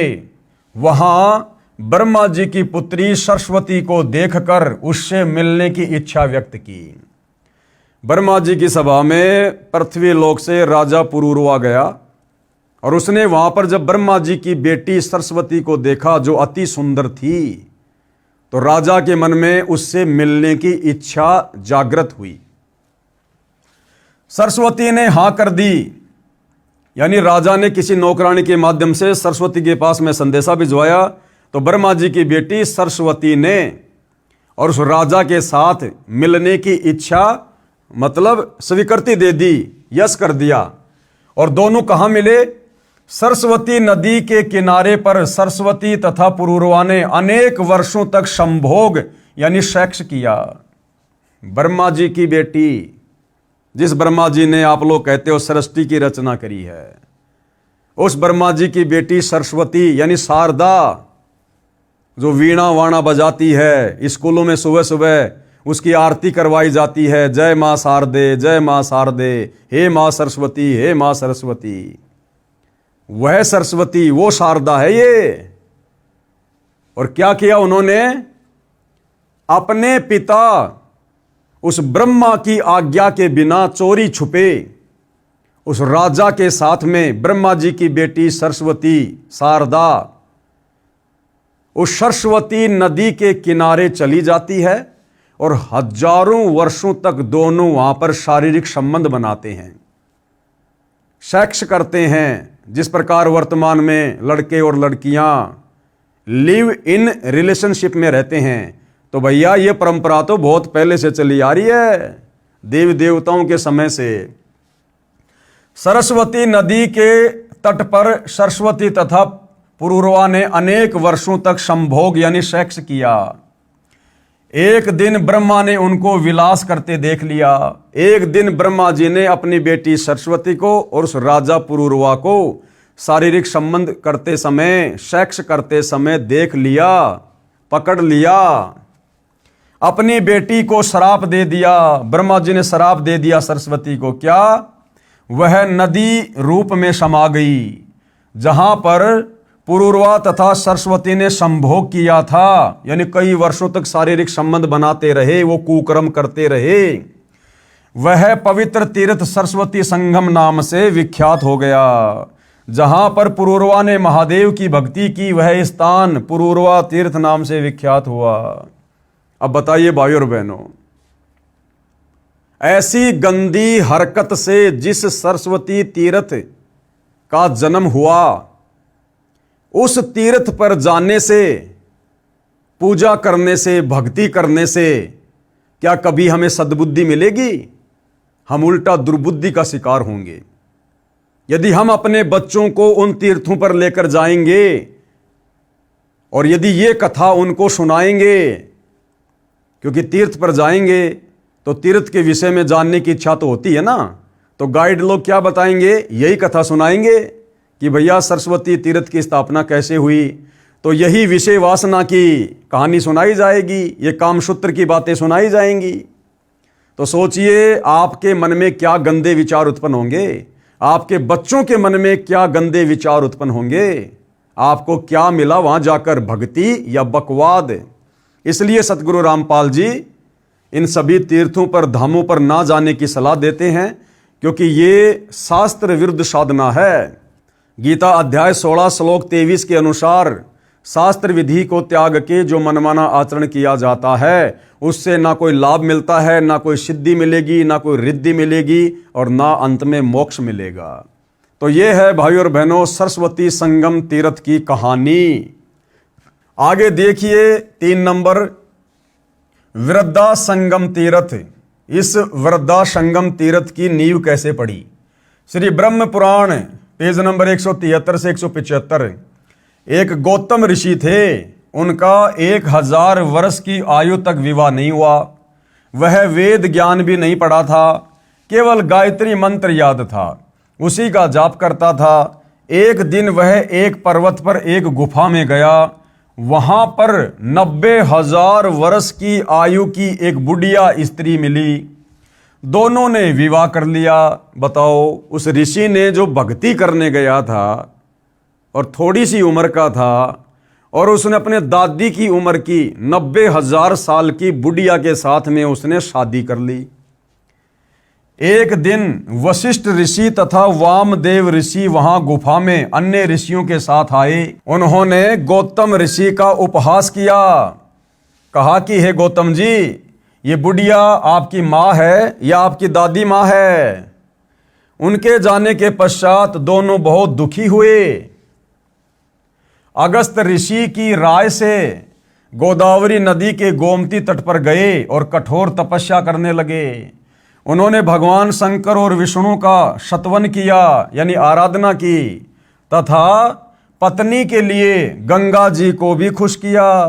गंगा ने उनके तप से प्रसन्न होकर कहा, ब्राह्मण, आप मंत्र पढ़ते हुए मेरे जल से अपनी पत्नी का अभिषेक करो, इससे वह रूपवती हो जाएगी।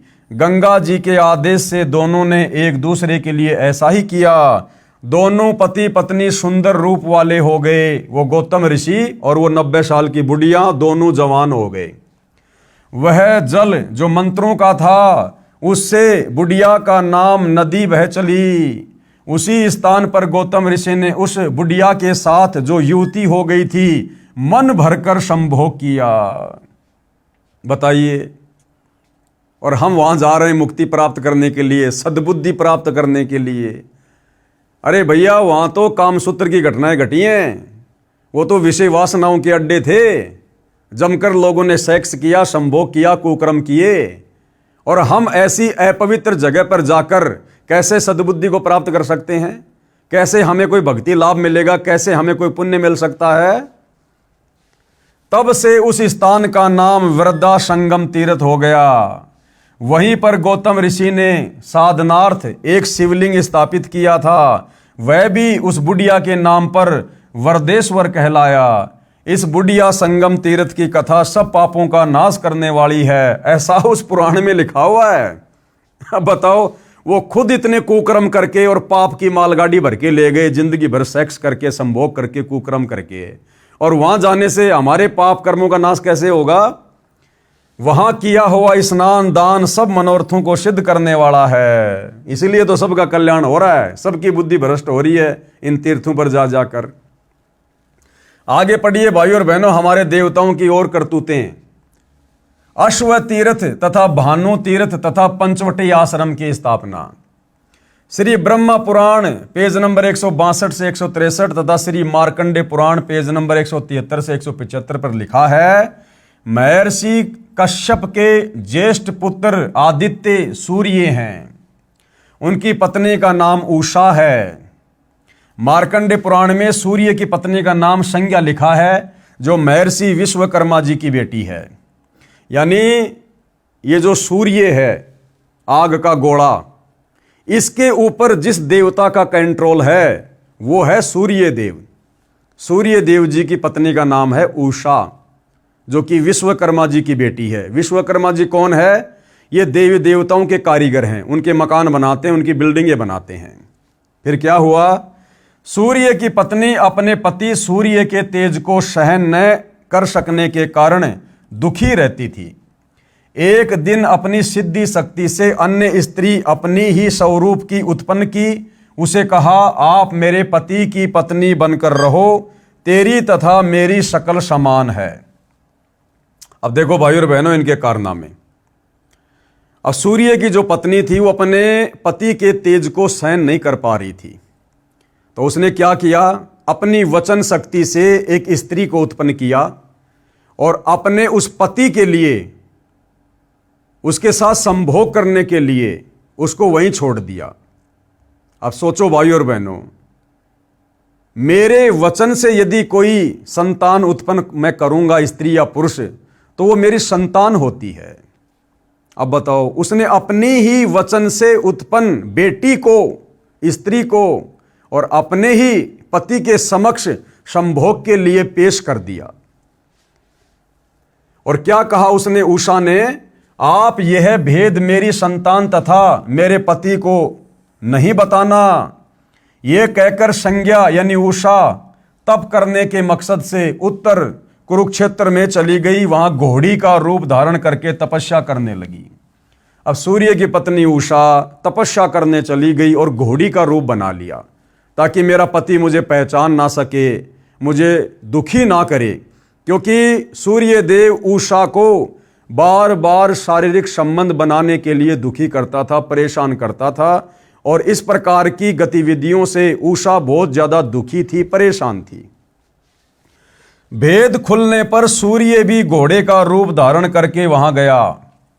जब सारी बातों का सूर्य देव को पता चला उस स्त्री के माध्यम से कि तेरी ओरिजिनल पत्नी तो ऐसे ऐसे घोड़ी का रूप बनाकर फला फला जगह तप करने गई है, जहां संज्ञा यानी उषा घोड़ी रूप में तपस्या कर रही थी। घोड़े रूप में सूर्य ने घोड़ी रूपधारी संज्ञा से संभोग करना चाहा। ये देवी देवता भी भाई और बहनों आम इंसानों से भी इन विषय विकारों के मामले में गिरे हुए हैं। उषा यानी संज्ञा घोड़ी रूप में वहां से भागकर गौतमी नदी के तट पर आई और घोड़ा रूपधारी सूर्य ने भी पीछा किया।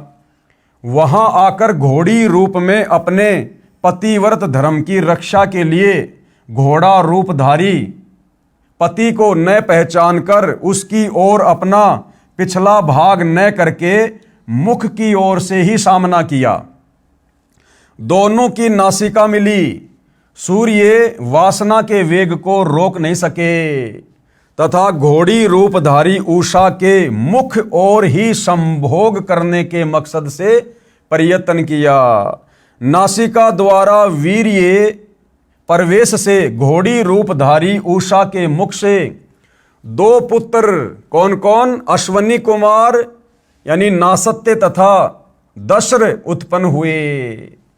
इस प्रकार की उल्टी और गलत हरकत करने के चलते सूर्य देव के दो पुत्र उत्पन्न हुए उषा से तथा शेष वीर्य जमीन पर गिरने से रेवंत नामक पुत्र उत्पन्न हुआ।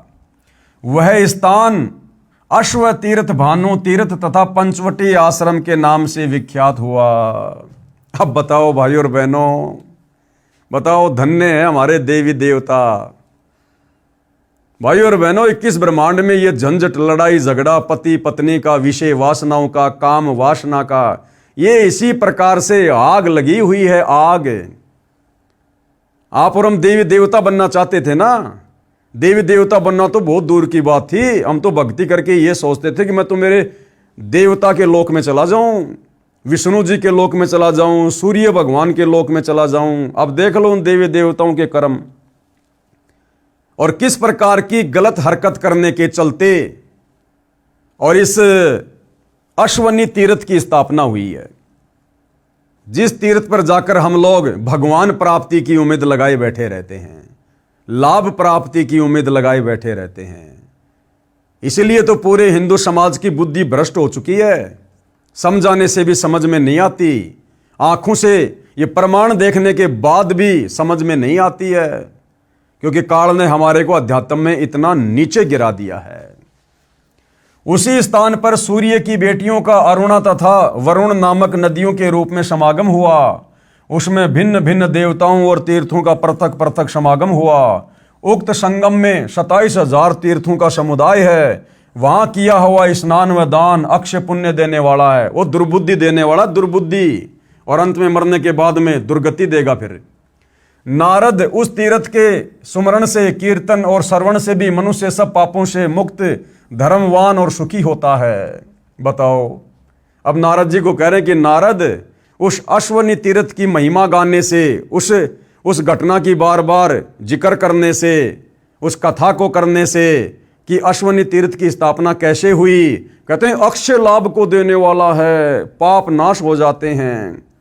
अरे ऐसी गंदी कथा सुनने से तो मन में विकार उत्पन्न होंगे, उल्टे हम पाप के भागी बनेंगे, कुकर्म करने की प्रेरणा बनेगी, कुकर्म करने की। तो ये लिखा भाई और बहनों हमारे इन पुराणों में, जिनकी कथा हमारे धर्मगुरु सदियों से करते आ रहे थे, और सब के अंदर विषय वासनाओं के बीज डाल दिए। इसलिए सतगुरु रामपाल जी इस शास्त्र विरुद्ध साधना को ना करने की सलाह देते हैं। नंबर 5, जन स्थान तीर्थ की स्थापना। अब इस तीर्थ की स्थापना कैसे हुई भाई? श्री ब्रह्म पुराण गीता प्रेस गोरखपुर से प्रकाशित पेज नंबर 161-162 पर ऋषि याज्ञवल्क्य से राजा जनक ने पूछा कि हे द्विज श्रेष्ठ, बड़े बड़े मुनियों ने निर्णय किया है कि भोग और मोक्ष दोनों श्रेष्ठ हैं। आप बताइए भोग से भी मुक्ति प्राप्त कैसे होती है? ऋषि याज्ञवल्क्य जी ने कहा, इस प्रश्न का उत्तर आप ससुर वरुण जी ठीक ठीक बता सकते हैं। चलो उनसे पूछते हैं। दोनों भगवान वरुण के पास गए, यानी जल देवता के पास गए, तथा वरुण ने बताया कि वेद में ये मार्ग निश्चित किया है कि कर्म न करने की उपेक्षा कर्म करना श्रेष्ठ है। धर्म, अर्थ, काम तथा मोक्ष ये चारों पुरुषार्थ कर्म से बंधे हुए हैं। नरप श्रेष्ठ, हे राजाओं में श्रेष्ठ, कर्म द्वारा सब प्रकार से साध्यों की सिद्धि होती है, इसलिए मनुष्यों को सब तरह से वैदिक कर्म का अनुष्ठान करना चाहिए। इससे वे इस लोक में भोग तथा मोक्ष दोनों प्राप्त कर सकते हैं। अकर्म से कर्म पवित्र है। इसके पश्चात राजा जनक ने ऋषि याज्ञवल्क्य को पुरोहित बनाकर गंगा के तट पर अनेकों यज्ञ किए। इसलिए उस स्थान का नाम जन स्थान तीर्थ के नाम से विख्यात हुआ। उस तीर्थ का चिंतन करने से, वहां जाने और भक्ति पूर्वक उसका सेवन पूजन करने से मनुष्य सब अभिलाषित वस्तुओं को पाता है और मोक्ष का भागी होता है, भोगी होता है। आगे देखिए भाई और बहनों, उपरोक्त पुराणों के लेखों का निष्कर्ष। प्रमाण संख्या 1 में कहा है कि भृगु ऋषि के पुत्र शुक्र ने गौतमी नदी के उत्तरी तट पर साधना की थी, जिस कारण से वह स्थान शुक्र तीर्थ नाम से विख्यात हुआ। अब वहां जाने का क्या लाभ है?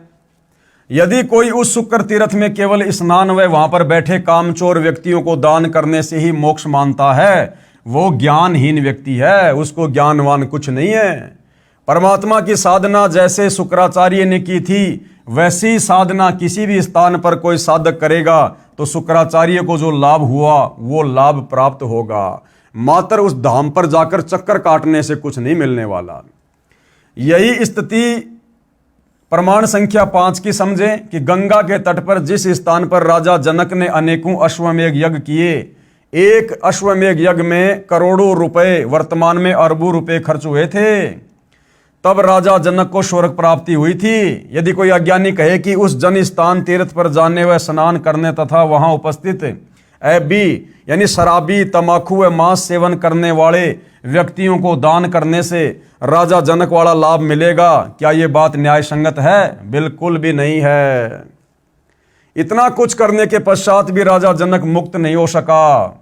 वही आत्मा कलयुग में संत नानक जी के रूप में श्री कालूराम मेहता के घर जन्मा, फिर पूर्ण परमात्मा की भक्ति पूर्ण गुरु कबीर परमेश्वर से नाम प्राप्त करके की, तब उस आत्मा का मोक्ष हुआ। तो भला उस तीर्थ पर जाने मात्र से आप और हमारा वर्तमान में कलयुगी जीवों का कैसे उद्धार हो जाएगा? प्रमाण संख्या 2 में श्री ब्रह्मा जी की बेटी सरस्वती ने पुरूरवा नामक राजा के साथ अपने पिता से छुपकर सेक्स यानी संभोग किया। जब पिताजी ने उन्हें ऐसा करते देखा तो श्राप दे दिया। वह स्थान जहां पर सरस्वती ने तथा राजा पुरूरवा ने दुराचार किया, उस स्थान का नाम सरस्वती संगम तीर्थ विख्यात हुआ। अब सोचो वहां जाने से क्या मिलेगा, कैसे लाभ होगा? विचार करें, क्या ऐसे स्थान पर जाने व स्नान करने से कोई लाभ हो सकता है? प्रमाण संख्या 3 में कहा है कि एक गौतम नामक ऋषि ने 1000 वर्ष की आयु में 90,000 वर्ष की आयु की वरदा से यानी उस बुढ़िया से विवाह किया। अपने को युवा बनाने के उद्देश्य से दोनों ने गोदावरी नदी के गौतमी तट पर कठोर तप किया। उन दोनों ने किस मकसद से तप किया कि भाई वो जो बुढ़िया है वो भी जवान हो जाए, और जवान हो जाएगी तो मैं फिर जी भरकर इसके साथ में शारीरिक संबंध बनाऊंगा, संभोग करूंगा, मौज मस्ती करूंगा। दुराचार करने के मकसद से उन्होंने वहां पर तप किया, और हम वहां जाकर सोच रहे हैं कि हमें सद्बुद्धि आएगी, कभी नहीं आने वाली। उसके पश्चात मंत्रों से जल मंत्रित करके एक एक दूसरे पर डाला, दोनों युवा हो गए। ये सब कुछ भाई और बहनों काल करवाता है, अन्यथा वो ही नदी है, वो ही पानी है। आप वहां जाकर देखे, अपनी पत्नी पे छींटे मारकर उसको युवा कर दो ना। ये सब कुछ ये काल करवाता है। काल इसने तो इस प्रकार से तीर्थों की स्थापना करवा के इस कलयुग में आप और हम जीवों को भक्ति के नाम पर भटकाना था, भटकाना। तत्पश्चात उस स्थान पर दोनों ने मन भरकर संभोग अर्थात विलास सेक्स किया। वह स्थान वरदा संगम तीर्थ कहलाया। विचार करने योग्य बात है कि ऐसे स्थानों पर जाने से आत्म कल्याण के स्थान पर पतन ही होगा, आत्म उद्धार नहीं हो सकता। आगे देखिएगा, प्रमाण संख्या 4 में कहा है कि सूर्य की पत्नी घोड़ी का रूप धारण करके तपस्या कर रही थी। सूर्य काम वासना यानी सेक्स के प्रेशर के वश होकर घोड़ा रूप धारण करके घोड़ी रूपधारी अपनी पत्नी के पास गया। घोड़ी ने उसे अपने पृष्ठभाग यानी पीछे की ओर नहीं जाने दिया। सूर्य इतना सेक्स के प्रेशर में यानी काम वासना के दबाव में था कि उसने घोड़ी के मुख की ओर ही संभोग क्रिया प्रारंभ की। जिस कारण से उन्हें 3 पुत्र प्राप्त हुए। वह स्थान अश्व तीर्थ नाम से विख्यात हुआ। ये है हमारे देवताओं के लक्षण। जिस सूर्य देवता को हम जल अर्पित करते हैं, ये कर्म है सूर्य देव के। वहीं पर सूर्य की 2 बेटियां जाकर नदी बनकर बहने लगी, जिस कारण से वही स्थान पंचवटी आश्रम नाम से भी प्रसिद्ध हुआ। ऐसी नदियों का तो पानी पीना तो दूर, नहाने से भी दुर्बुद्धि आएगी, दुर्बुद्धि। उसी स्थान को भानु तीर्थ भी कहा जाता है। इस तीर्थ का लाभ लिखा है कि इसके सुमरण से, यानी उस तीर्थ की महिमा करने मात्र से, उसकी बातचीत करने मात्र से और कीर्तन करने से तथा इनकी कथा सुनने से सब पापों से मुक्त होकर धर्मवान और सुखी होता है। अगर इस प्रकार की गंदी हरकतों की कथाएं सुनने से अगर आदमी धर्मवान बनता है, धनवान बनता है, तो भैया फिर तो काम वासना की पुस्तक लाकर खुद भी पढ़ो और अपने बच्चों को भी पढ़ाओ, सहपरिवार पढ़ो, गांव वालों को इकट्ठा करके उसकी कथा करो। अरे कामसूत्र की कथाएं, काम वासना की किताबें आजकल तो बहुत मिलती हैं, कलयुग है। तो इस प्रकार की पुस्तकें लाके हमारे धर्म गुरुओं को और उन धर्म गुरुओं पर अंधा विश्वास करने वाले हमारे हिंदू भाई बहनों को विषय वासनाओं की पुस्तकें लाकर, कामसूत्र की पुस्तकें लाकर और सहपरिवार बैठकर पढ़नी चाहिए, जिससे हम धर्मवान बनेंगे और धनवान बनेंगे। इसलिए भाइयों और बहनों, सतगुरु रामपाल जी बार बार हमें गीता अध्याय 16 श्लोक नंबर 23 का हवाला देते हैं कि अर्जुन, शास्त्र विधि को त्याग कर जो मनमाना आचरण है, और ये टोटल मनमाना आचरण है, इन तीर्थों पर जाना, धामों पर जाना, मंदिर मस्जिद चर्च गुरुद्वारों में जाना, ये प्रेत पितर की पूजा करना, श्राद्ध निकालना, ये टोटल शास्त्र विधि को त्याग कर किया जाने वाला मनमाना आचरण है, जिसको करने के चलते ना भगत को किसी प्रकार का धन लाभ होगा, ना उसके कार्य सिद्ध होंगे और ना ही मरने के बाद उसकी गति होगी। इसलिए भाइयों और बहनों, गीता अध्याय 4 श्लोक नंबर 34 में ये गीता का ज्ञान देने वाला ब्रह्म, ये काल अर्जुन से कह रहा है कि अर्जुन, अगर तुझे संपूर्ण पापों से मुक्ति प्राप्त करनी है, जन्म मरण के बंधन से छुटकारा प्राप्त करना है, तो किसी तत्वदर्शी संत की खोज कर ले भाई, और उस तत्वदर्शी संत के बताए अनुसार भक्ति साधना कर, धर्म कर्म कर, उसके बाद तेरी मुक्ति होगी। अन्यथा भाई जन्म मिलते रहेंगे और इसी प्रकार से उल्टी साधनाओं में काल हमारे को भरमाता रहेगा, भटकाता रहेगा। विचार करो पुण्यात्माओं, क्या ऐसी इन कथाओं को सुनने तथा ऐसे स्थान पर जाने से आत्म कल्याण संभव है? इसलिए शास्त्रों में 5 वेद और गीता जी के अनुसार भक्ति करने से सर्व पापों से मुक्त होकर पूर्ण मोक्ष संभव है, इन तीर्थों पर जाकर धक्के खाने से नहीं। अब भाइयों और बहनों, सर्वश्रेष्ठ तीर्थ क्या है? ये बाकी तीर्थ तो हमने देख लिए, इनके कथाएं पढ़ ली, कौन से पुराण में कहाँ लिखा हुआ है आंखों से देख लिया, कैसी कैसी वहाँ पर जो सुनने में भी अच्छी नहीं लगती, ऐसी ऐसी घटनाओं के माध्यम से उन तीर्थों का जन्म हुआ है। अब सर्वश्रेष्ठ तीर्थ क्या है? जिस तीर्थ में स्नान करने से, जहाँ पर जाने से वास्तव में हमारे पाप कटेंगे, वास्तव में हमें भक्ति मिलेगी और वास्तव में हमें सद्बुद्धि आएगी, हमारे मन का मैल साफ होगा। वो तीर्थ क्या है? वो तीर्थ है चित्त शुद्धि तीर्थ, यानी मन को शुद्ध करने वाला तीर्थ, मन के मैल को काटने वाला तीर्थ। और वो क्या है? परम संत का सत्संग। प्रश्न नंबर 47, सर्वश्रेष्ठ तीर्थ कौन सा है जिससे सभी तीर्थों से अधिक लाभ मिलता है? तो क्या बताया गया है? उत्तर, सर्वश्रेष्ठ चित्त शुद्धि तीर्थ है, जो हमारी आत्मा पर जमे मैल को समाप्त कर दे, ऐसा तीर्थ चित्त शुद्धि तीर्थ। चित्त शुद्धि तीर्थ अर्थात तत्वदर्शी संत का सत्संग सर्व तीर्थों से श्रेष्ठ है।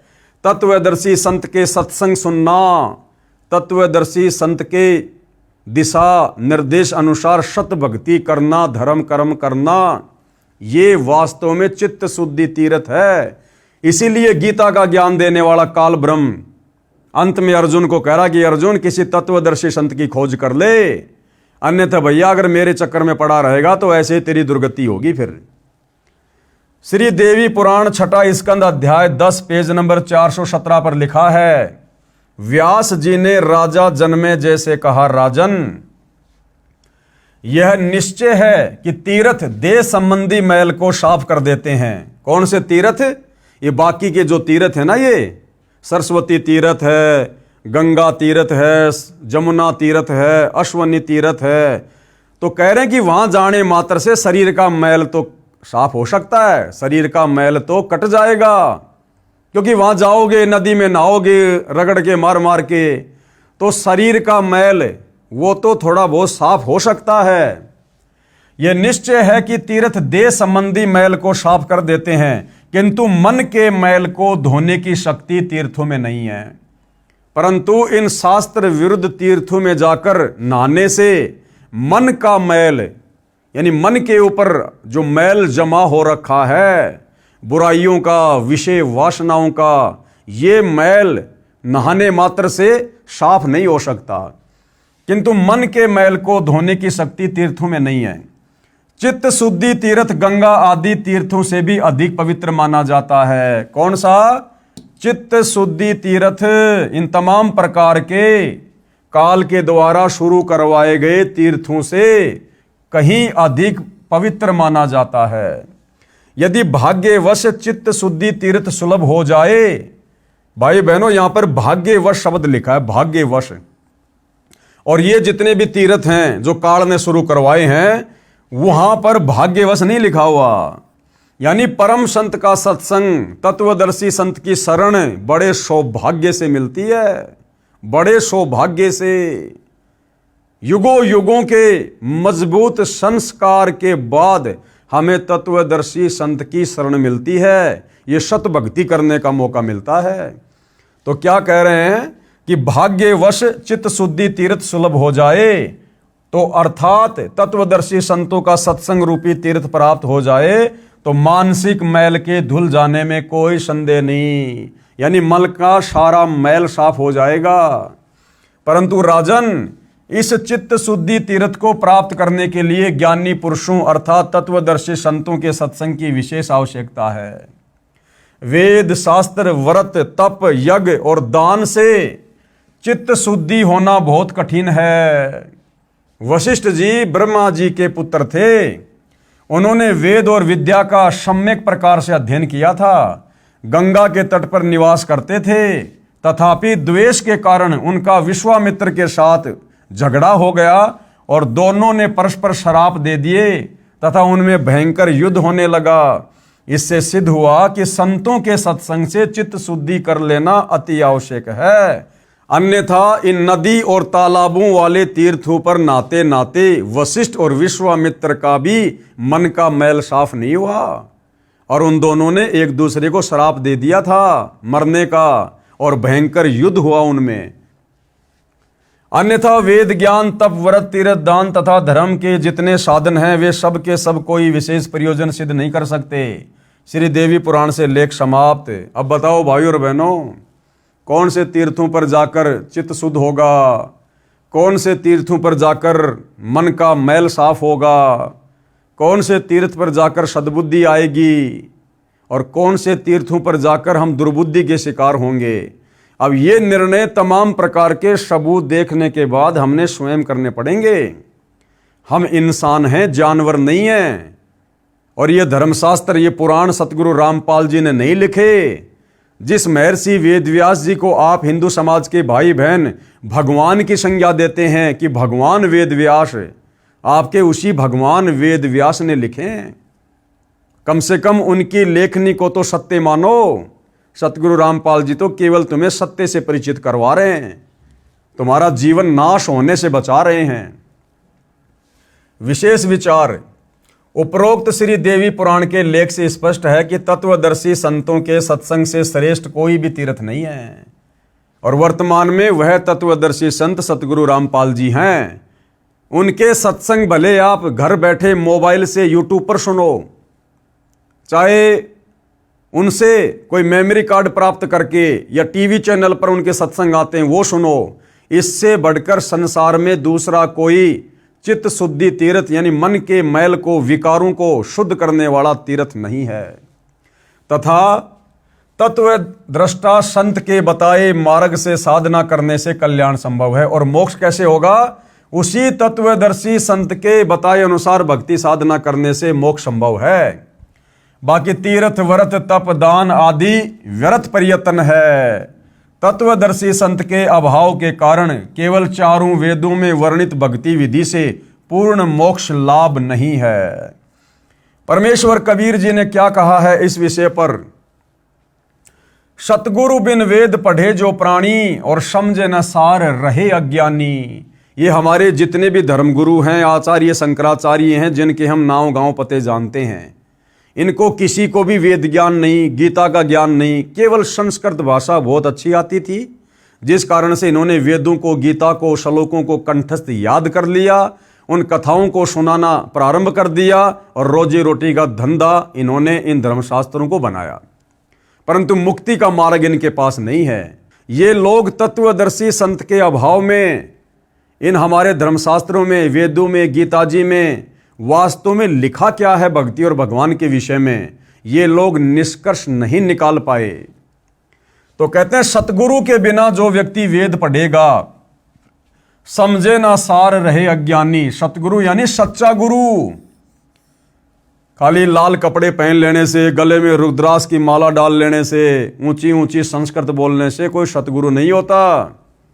या अपने नाम से पहले सतगुरु शब्द लिखवा ले, वो सतगुरु नहीं होता। सतगुरु वो होता है जो अध्यात्म के विषय में हम धर्मशास्त्रों का सार निकाल कर दे दे आत्मा के कल्याण के लिए। तो वर्तमान में वह सतगुरु रामपाल जी हैं।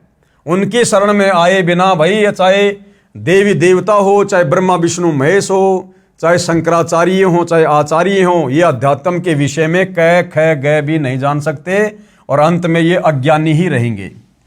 सतगुरु बिन काहू न पाया ज्ञाना, जो थोता बुस छिड़े मूड किसाना। 68 तीर्थ भ्रम भ्रम आवे, सब फल सतगुरु चरना पावे। ये दुनिया भर के जो 68 तीर्थ हैं, लोग नादानी में जिनकी यात्रा करते हैं, लाखों रुपया खर्च करते हैं, कहते हैं सच्चे सतगुरु की शरण में आकर उनके बताए अनुसार भक्ति कर। सच्चे सतगुरु के चरणों में 68 तीर्थों से भी ज्यादा लाभ तुझे घर बैठे मिलेगा। 68 तीर्थ भ्रम भ्रम आवे, 100 फल सतगुरु के चरणों में पावे। और कबीर तीर्थ कर कर जग मुआ, उड़े पानी नहाए। सत नाम के जाप नहीं, काल घसीटे जाए। चाहे कितना तीर्थों में जाके नहा लो, लेकिन भाई सच्चे सतगुरु से जब तक सच्चा नाम नहीं मिलेगा, सतनाम नहीं मिलेगा, तब तक काल आपकी ऐसे दुर्गति रखेगा। सूक्ष्म वेद अर्थात तत्व ज्ञान में क्या कहा है? 68 तीर्थ ब्रह्म ब्रह्म आवे, 100 फल सतगुरु चरणों पावे। गंगा यमुना बद्री समेते, जगन्नाथ धाम है जेते। तुम्हारी गंगा नदी, यमुना नदी, तुम्हारा ये बद्रीनाथ समेत ये जो जगन्नाथ धाम है, जितने भी धाम हैं, उनमें भ्रमणे भटकने से कोई भी फल प्राप्त नहीं होगा। भर में फल प्राप्त होए न जेतो, और गुरु सेवा में फल पावे ते। तो उन धामों पर भटकने से तुम्हें वो फल नहीं मिलेगा जो फल तुम्हें सतगुरु की सच्ची भक्ति में, सच्चे सुमरण में मिलेगा। कोटिक तीर्थ सब कर आवे, गुरु चरणा फल तुरंत ही पावे। चाहे तुम दुनिया भर के कितने तीर्थों पर जाकर धक्के खा लो, करोड़ों तीर्थों पर चाहे तुम करोड़ों बार जाओ, तुम्हें कोई लाभ किसी भी प्रकार का अध्यात्म का नहीं मिलेगा। और सतगुरु के चरणों में यानी उनके बताए अनुसार सत भक्ति, सत सुमरण करने से आपको थोड़े से सुमरण से करोड़ों तीर्थों से भी कहीं ज्यादा लाभ मिलेगा। सतगुरु मिले तो अगम बतावे। अगम यानी मोक्ष का मार्ग बताएगा, सनातन परम धाम की जानकारी देगा। और जम की आंच ताही नहीं आवे। जम यानी ये काल, यमराज, ये हमें किसी प्रकार से दुखी नहीं कर सकता, गधा कुत्ता सुअर नहीं बना सकता, तपतशिला पर नरक में नहीं डाल सकता। भक्ति मुक्ति को पंथ बतावे कौन? सच्चा सतगुरु। और बुरा होण को पंथ छुड़ावे। और जो बुराइयां होती हैं, सच्चा सतगुरु अपना ज्ञान देकर चित्त शुद्धि तीर्थ में हमें डुबकी लगवाकर, चित्त शुद्धि तीर्थ क्या? सच्चे सतगुरु का सत्संग हमारी सारी बुराइयां छुड़वा देता है। और सतगुरु भक्ति मुक्ति के दानी, सच्चा सतगुरु ही भक्ति देकर फिर मुक्ति दिलवाता है। और सतगुरु बिना न छूटे खानी। बिना सच्चे सतगुरु तत्वदर्शी संत की शरण में आए बिना हमारी 4 खानियां नहीं समाप्त हो सकती। अंडज, जेरज, उद्भज, श्वेतज, ये 4 प्रकार की खानियां हैं जिनमें 84 लाख प्रकार के जीव कष्ट भोगते हैं। तो बिना सच्चे सतगुरु की शरण के हम इन 4 खानियों में भ्रमने भटकने से नहीं बच सकते। सतगुरु गुरु सुरधेनु समाना और पावे चरण मुक्ति परवाना। जो सच्चा सतगुरु होता है, तत्वदर्शी संत, कहते हैं वो देवताओं की जो गाय होती है सुरधेनु, और देवताओं का जो वो कल्प जो वृक्ष होता है सुरतरु, जिनके नीचे बैठने मात्र से जो भी मन में सोचेंगे कल्पना करेंगे वही इच्छित वस्तु हमें प्राप्त हो जाती है। कहते हैं उस तेरे देवताओं के उस सुरतरु और सुरधेनु से सच्चे सतगुरु की शरण में आकर तुझे वो मिलेगा जो वहां पर लाख जन्म में नहीं मिल सकता। सरलार्थ किया गुरुदेव ने इन वाणियों का कि पूर्ण परमात्मा द्वारा दिए तत्व ज्ञान यानी सूक्ष्म वेद में कहा है कि तीर्थों और धामों पर जाने से कोई पुण्य लाभ नहीं है। असली तीर्थ सतगुरु यानी तत्वदर्शी संत का सत्संग सुनने जाना है। जहां तत्वदर्शी संत का सत्संग होता है वह सर्वश्रेष्ठ तीर्थ तथा धाम है। तो भाई सतगुरु रामपाल जी के सत्संग मोबाइल में अपने घर पर बैठकर सुनने मात्र से आप अपने घर को ही तीर्थ बना सकते हो, घर को ही तीर्थ। इसी कथन का साक्षी संक्षिप्त श्रीमद् देवी भागवत महापुराण भी है। उसमें 6 स्कंद के अध्याय 10 में लिखा है कि सर्वश्रेष्ठ तीर्थ तो चित्त शुद्ध तीर्थ है। जहां तत्वदर्शी संत का सत्संग चल रहा है उसके अध्यात्म ज्ञान से चित्त की शुद्धि होती है, मन का मैल समाप्त होता है, भक्ति के विषय में जानकारी प्राप्त होती है, बुराइयां छूटती है, शास्त्रोक्त अध्यात्म ज्ञान तथा शास्त्रोक्त भक्ति विधि का ज्ञान होता है। यानी वास्तव में मुक्ति के लिए सच्ची भक्ति क्या है यह तत्वदर्शी संत के सत्संगों से पता चलता है, जिससे जीव का कल्याण होता है। अन्य तीर्थ मात्र भ्रम है। बाकी भाई गंगा, जमुना, सरस्वती, अश्वनी तीर्थ, सरस्वती तीर्थ, बद्रीनाथ, केदारनाथ, नैना देवी, ज्वाला देवी, ये सब भ्रम है, भ्रम। वहां जाकर केवल धक्के तो खा सकते हो, पाप के भागी तो बन सकते हो, परंतु आत्म कल्याण नहीं है। इसी पुराण में लिखा है कि सतगुरु रूप तीर्थ मिलना अति दुर्लभ है। यानी सच्चे सतगुरु का मिलना भाई ये अति दुर्लभ है। देवता लोग भी सतगुरु की शरण में आने के लिए तरसते हैं, तड़पते हैं, और आप और हमें वह सतगुरु बड़ी आसानी से वर्तमान में सुलभ है। तो भाई और बहनों, समझदार तो मौका उठा लेगा, देर नहीं करेगा। सूक्ष्म वेद में बताया है कि सतगुरु तो कल्प वृक्ष तथा कामधेनु के समान है। जैसे पुराणों में कहा है कि स्वर्ग में कल्प वृक्ष तथा कामधेनु है, उनसे जो भी मांगो सब सुविधाएं प्रदान कर देते हैं। इसी प्रकार सतगुरु जी सत्य साधना बताकर सर्व लाभ भगत को प्रदान करवा देते हैं तथा अपने आशीर्वाद से भी अनेकों लाभ देते हैं। भक्ति करवाकर मुक्ति की राह आसान कर देते हैं। इसलिए कहा है कि एक साधे सब सदे, सब साधे सब जाए, और माली सिंचे मूल को फले फूले अघाए।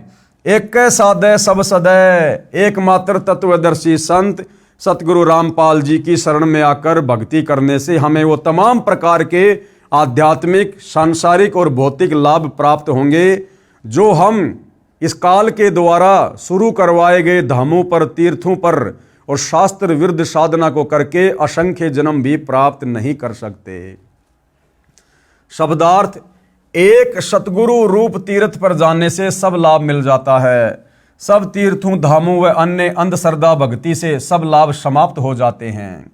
जैसे आम के पौधे की एक जड़ की सिंचाई करने से पौधा विकसित होकर पेड़ बनकर बहुत फल देता है। यदि पौधे को उल्टा करके जमीन में गड्ढे में शाखाओं की ओर से रोप कर शाखाओं की सिंचाई करेंगे तो पौधा नष्ट हो जाएगा।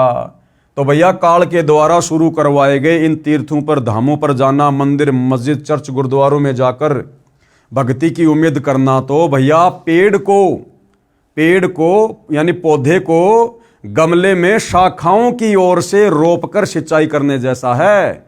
वो पौधा सूखेगा ही सूखेगा। पौधे को गमले में जड़ की ओर से रोपना पड़ेगा और फिर जड़ की सिंचाई करनी पड़ेगी, जिससे पूरा पौधा बड़ा होगा, और बड़ा होगा तो उसके फल भी लगेंगे। तो भाई वो शास्त्र अनुकूल सत भक्ति वाला पौधा वर्तमान में सतगुरु रामपाल जी का सत्संग है। इसलिए एक सतगुरु रूप तीर्थ पर जाने से सर्व लाभ मिल जाता है। जैसा कि संक्षिप्त श्रीमद् देवी भागवत महापुराण में लिखा है कि सतगुरु रूप तीर्थ मिलना अति दुर्लभ है, परंतु आप जी को सतगुरु रूप तीर्थ अति सुलभ है। यानी वर्तमान में सतगुरु रामपाल जी बड़ी आसानी से आप और हमारी आत्मा के कल्याण के लिए धरती पर सुलभ हैं। इसमें आप और हमारी कोई उपलब्धि नहीं है।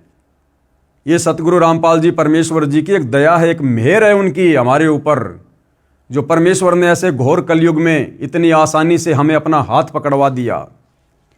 यह दास यानी सतगुरु रामपाल जी विश्व में एकमात्र सतगुरु तीर्थ यानी तत्वज्ञानी है, जिस तत्वदर्शी संत के विषय में गीता अध्याय 4 श्लोक 34 में गीता ज्ञान देने वाला ब्रह्म कह रहा है कि अर्जुन, तत्व ज्ञान के लिए तत्वदर्शी संत की खोज कर और उसकी खोज करने के बाद भली भांति उसको प्रसन्न कर, दंडवत प्रणाम कर, फिर वो तत्वज्ञानी महात्मा तुझे तत्व ज्ञान का उपदेश करेगा, यानी तेरे को भक्ति का मार्ग बताएगा, मुक्ति का रास्ता बताएगा, जिससे तेरा जन्म मरण समाप्त होगा, लक 84 मिटेगी और सनातन परम धाम सतलोक में चला जाएगा।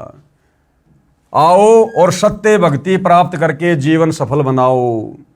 क्या कह रहे हैं सतगुरु रामपाल जी कि नादानों, इतना सब कुछ आंखों देखने के बाद भी अगर तुम्हारी बुद्धि सत्य को स्वीकार नहीं करती है तो तुम्हारे में और जानवर में फिर कोई अंतर नहीं।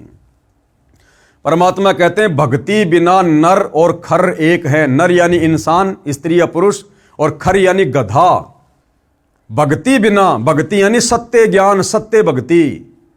तो कहते हैं भक्ति बिना नर और खर एक हैं, जिन हरि पद नहीं जान्या, पूर्ण ब्रह्म की परख नहीं रे, पूज मरे पाषाणा। इन अज्ञानी धर्मगुरुओं के कहने पर पत्थरों की पूजा कर करके, मंदिर, मस्जिद, चर्च, गुरुद्वारों की पूजा कर करके हमारे पूर्वज आज वो प्रेत बने फिर रहे हैं, पितर बने फिर रहे हैं, भूत योनि में कष्ट उठा रहे हैं, लक 84 योनियों में तरह तरह के कष्ट भोग रहे हैं। तो कह रहे हैं सतगुरु की भक्ति के बिना, सच्चे सतगुरु के बिना गधे में और इंसान में, वो नर यानी इंसान चाहे कोई राष्ट्रपति हो, चाहे भिखारी हो, चाहे बहुत बड़ा कोई धनवान हो, कहते हैं उस भक्तिहीन व्यक्ति में और गधे में कोई किसी प्रकार का अंतर नहीं है। वो गधा भी अपना जीवन बर्बाद कर रहा है और वो मनुष्य भी, वो व्यक्ति भी मनुष्य शरीर प्राप्त करके तत्वदर्शी संत की सुसंगति के अभाव में अपने मनुष्य जन्म को बर्बाद करके और गधे की योनि में जाने की तैयारी कर रहा है। तो गधे में और इंसान में कोई अंतर नहीं होगा यदि उसके पास वर्तमान में सतगुरु रामपाल जी की सत भक्ति नहीं है। तो भाई और बहनों, समझाने में सतगुरु रामपाल जी परमेश्वर जी ने अपने सत्संगों में और अपने कर कमल से लिखित इस पवित्र पुस्तक में कोई कमी, कोई कसर किसी प्रकार की नहीं छोड़ी है। अब यदि भाई और बहनों कोई कमी रहेगी तो आप और हमारी नासमझी की रहेगी, हमारे कमजोर संस्कारों की रहेगी, जिसके लिए हम खुद ही जिम्मेदार रहेंगे। अभी तो इस पुस्तक पर केवल आधे वीडियो बने हैं, अभी तकरीबन 18 से 20 वीडियो और बनेंगे। अध्यात्म के विषय में हमें और अधिक जानकारी प्राप्त होगी, और जब तत्वदर्शी संत पृथ्वी पर प्रकट होता है तो अपने ज्ञान की जानकारी वो हर एक मानव शरीरधारी प्राणी, स्त्री या पुरुष तक, बच्चे या बुजुर्ग तक अवश्य पहुंचाता है। क्योंकि कल को फिर ये आत्मा शरीर छोड़ने के बाद सीधा धर्मराज के दरबार में जाएगी और वहां धर्मराज एक ही सवाल करेगा कि ला भाई क्या लेकर आया। वो बोलेगा जी मैं तो कुछ नहीं लाया। क्यों नहीं लाए भाई? अरे नादान, जब तेरे को मनुष्य जन्म दिया था तू क्या कह रहा था कि हे परमात्मा मैं नीचे जाऊंगा, केवल भक्ति करूंगा, सच्चे संत की तलाश करूंगा और अपनी आत्मा का कल्याण करवाऊंगा, जन्म मरण से पीछा छुड़वाऊंगा, मुझे एक मनुष्य जन्म दे दो, एक मनुष्य जन्म दे दो। तो धर्मराज कहेगा बेटा तेरी उस प्रार्थना पर जो तूने लाखों बार की थी, तुझे मैंने मनुष्य जन्म दिया था और तू बोला मैं नीचे जाके भक्ति करूंगा, सच्चे संत की मैं तलाश करूंगा, किसी के बहकावे में नहीं आऊंगा। नादान, तूने भक्ति क्यों नहीं करी? वो कहेगा जी मुझे तो पता ही नहीं था सच्चा संत कौन है, तो तेरे को पता कैसे चलेगा? तू तो सारी जिंदगी पैसे कमाने में, 2 के 4 करने में, बिजनेस को बढ़ाने में और बकवादों में लगा रहा। और क्या तेरे को किसी ने बताया नहीं था? वो कहेगा नहीं जी मेरे को तो किसी ने नहीं बताया। तो वहां झूठ नहीं चलती, यहां की कोर्टों में झूठी गवाही हो जाती है, लेकिन ऊपर वाली कोर्ट में परमात्मा कहते हैं तुमने उस दरगाह का महल नहीं देखा, धर्मराज के तिल तिल का लेखा। जैसे महाभारत के युद्ध के दौरान अंधे धृतराष्ट्र को युद्ध की घटना समझाने के लिए संजय को वेद व्यास जी के द्वारा दिव्य दृष्टि दे दी गई थी। वो दीवार पर एलसीडी की तरह सैकड़ों किलोमीटर दूर हो रहे महाभारत के युद्ध को ज्यों का त्यों देखकर अंधे धृतराष्ट्र को बता रहा था। तो वहां पर हमारे कर्म कुकर्म एलसीडी पर चल पड़ते हैं ऐसे कि ऐसे। समझदार आदमी वहां झूठ नहीं बोलता, उसको पता है। फिर उसको पता चलेगा, देख वो भाई तेरे को ज्ञान गंगा पुस्तक दे रहा था एक संत रामपाल जी की, और कह रहा था अभी भगवान धरती पर आए हैं, पूर्ण सन धरती पर आए हुए हैं, भक्ति कर लो वरना दुर्गति होगी। ये मनुष्य जन्म परमात्मा प्राप्ति के लिए मिलता है। ये काम धंधा करते करते हमारे को असंख्य जन्म बीत गए, कुछ भी हाथ नहीं लगा, और मरने के बाद ये सारा पैसा धन दौलत परिवार यहीं रह जाएगा, भाई अकेला जाएगा, क्या मुंह दिखाएगा भगवान को जाकर ऊपर हैं। और देख संत रामपाल जी के भगत उनकी पुस्तकों पर वीडियो बना बना के थूक बिलो रहे थे, गला फाड़ रहे थे, उनको क्या सवारत था। लेकिन तुम उनके भाई थे, इसलिए वो तुम्हें समझाने का प्रयास कर रहे थे कि आत्मा की दुर्गति होगी अगर भगवान की भक्ति नहीं करेगा तो। और तू क्या मजाक समझ रहा था? अरे वो काहे का संत है, काहे का संत है वो तो हमारे गांव का है, उसका खेत हमारे खेत के बराबर में है। अरे वो तो जेई की नौकरी किया करता था, उसको सरकार ने ये कर दिया था, वो कर दिया था, हैं, उसने वो कांड करवा दिए, ये कांड करवा दिए, बिना सच्चाई जाने। तो सारी की सारी बकवादे वहां पर उस भाई को दिखाई जाएंगी।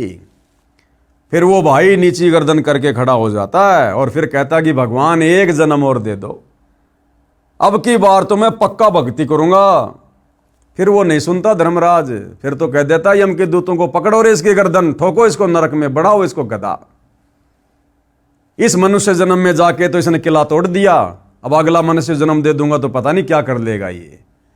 फिर उसको नरक में ठोक दिया जाता है, 84 लाख योनियों में भेज दिया जाता है।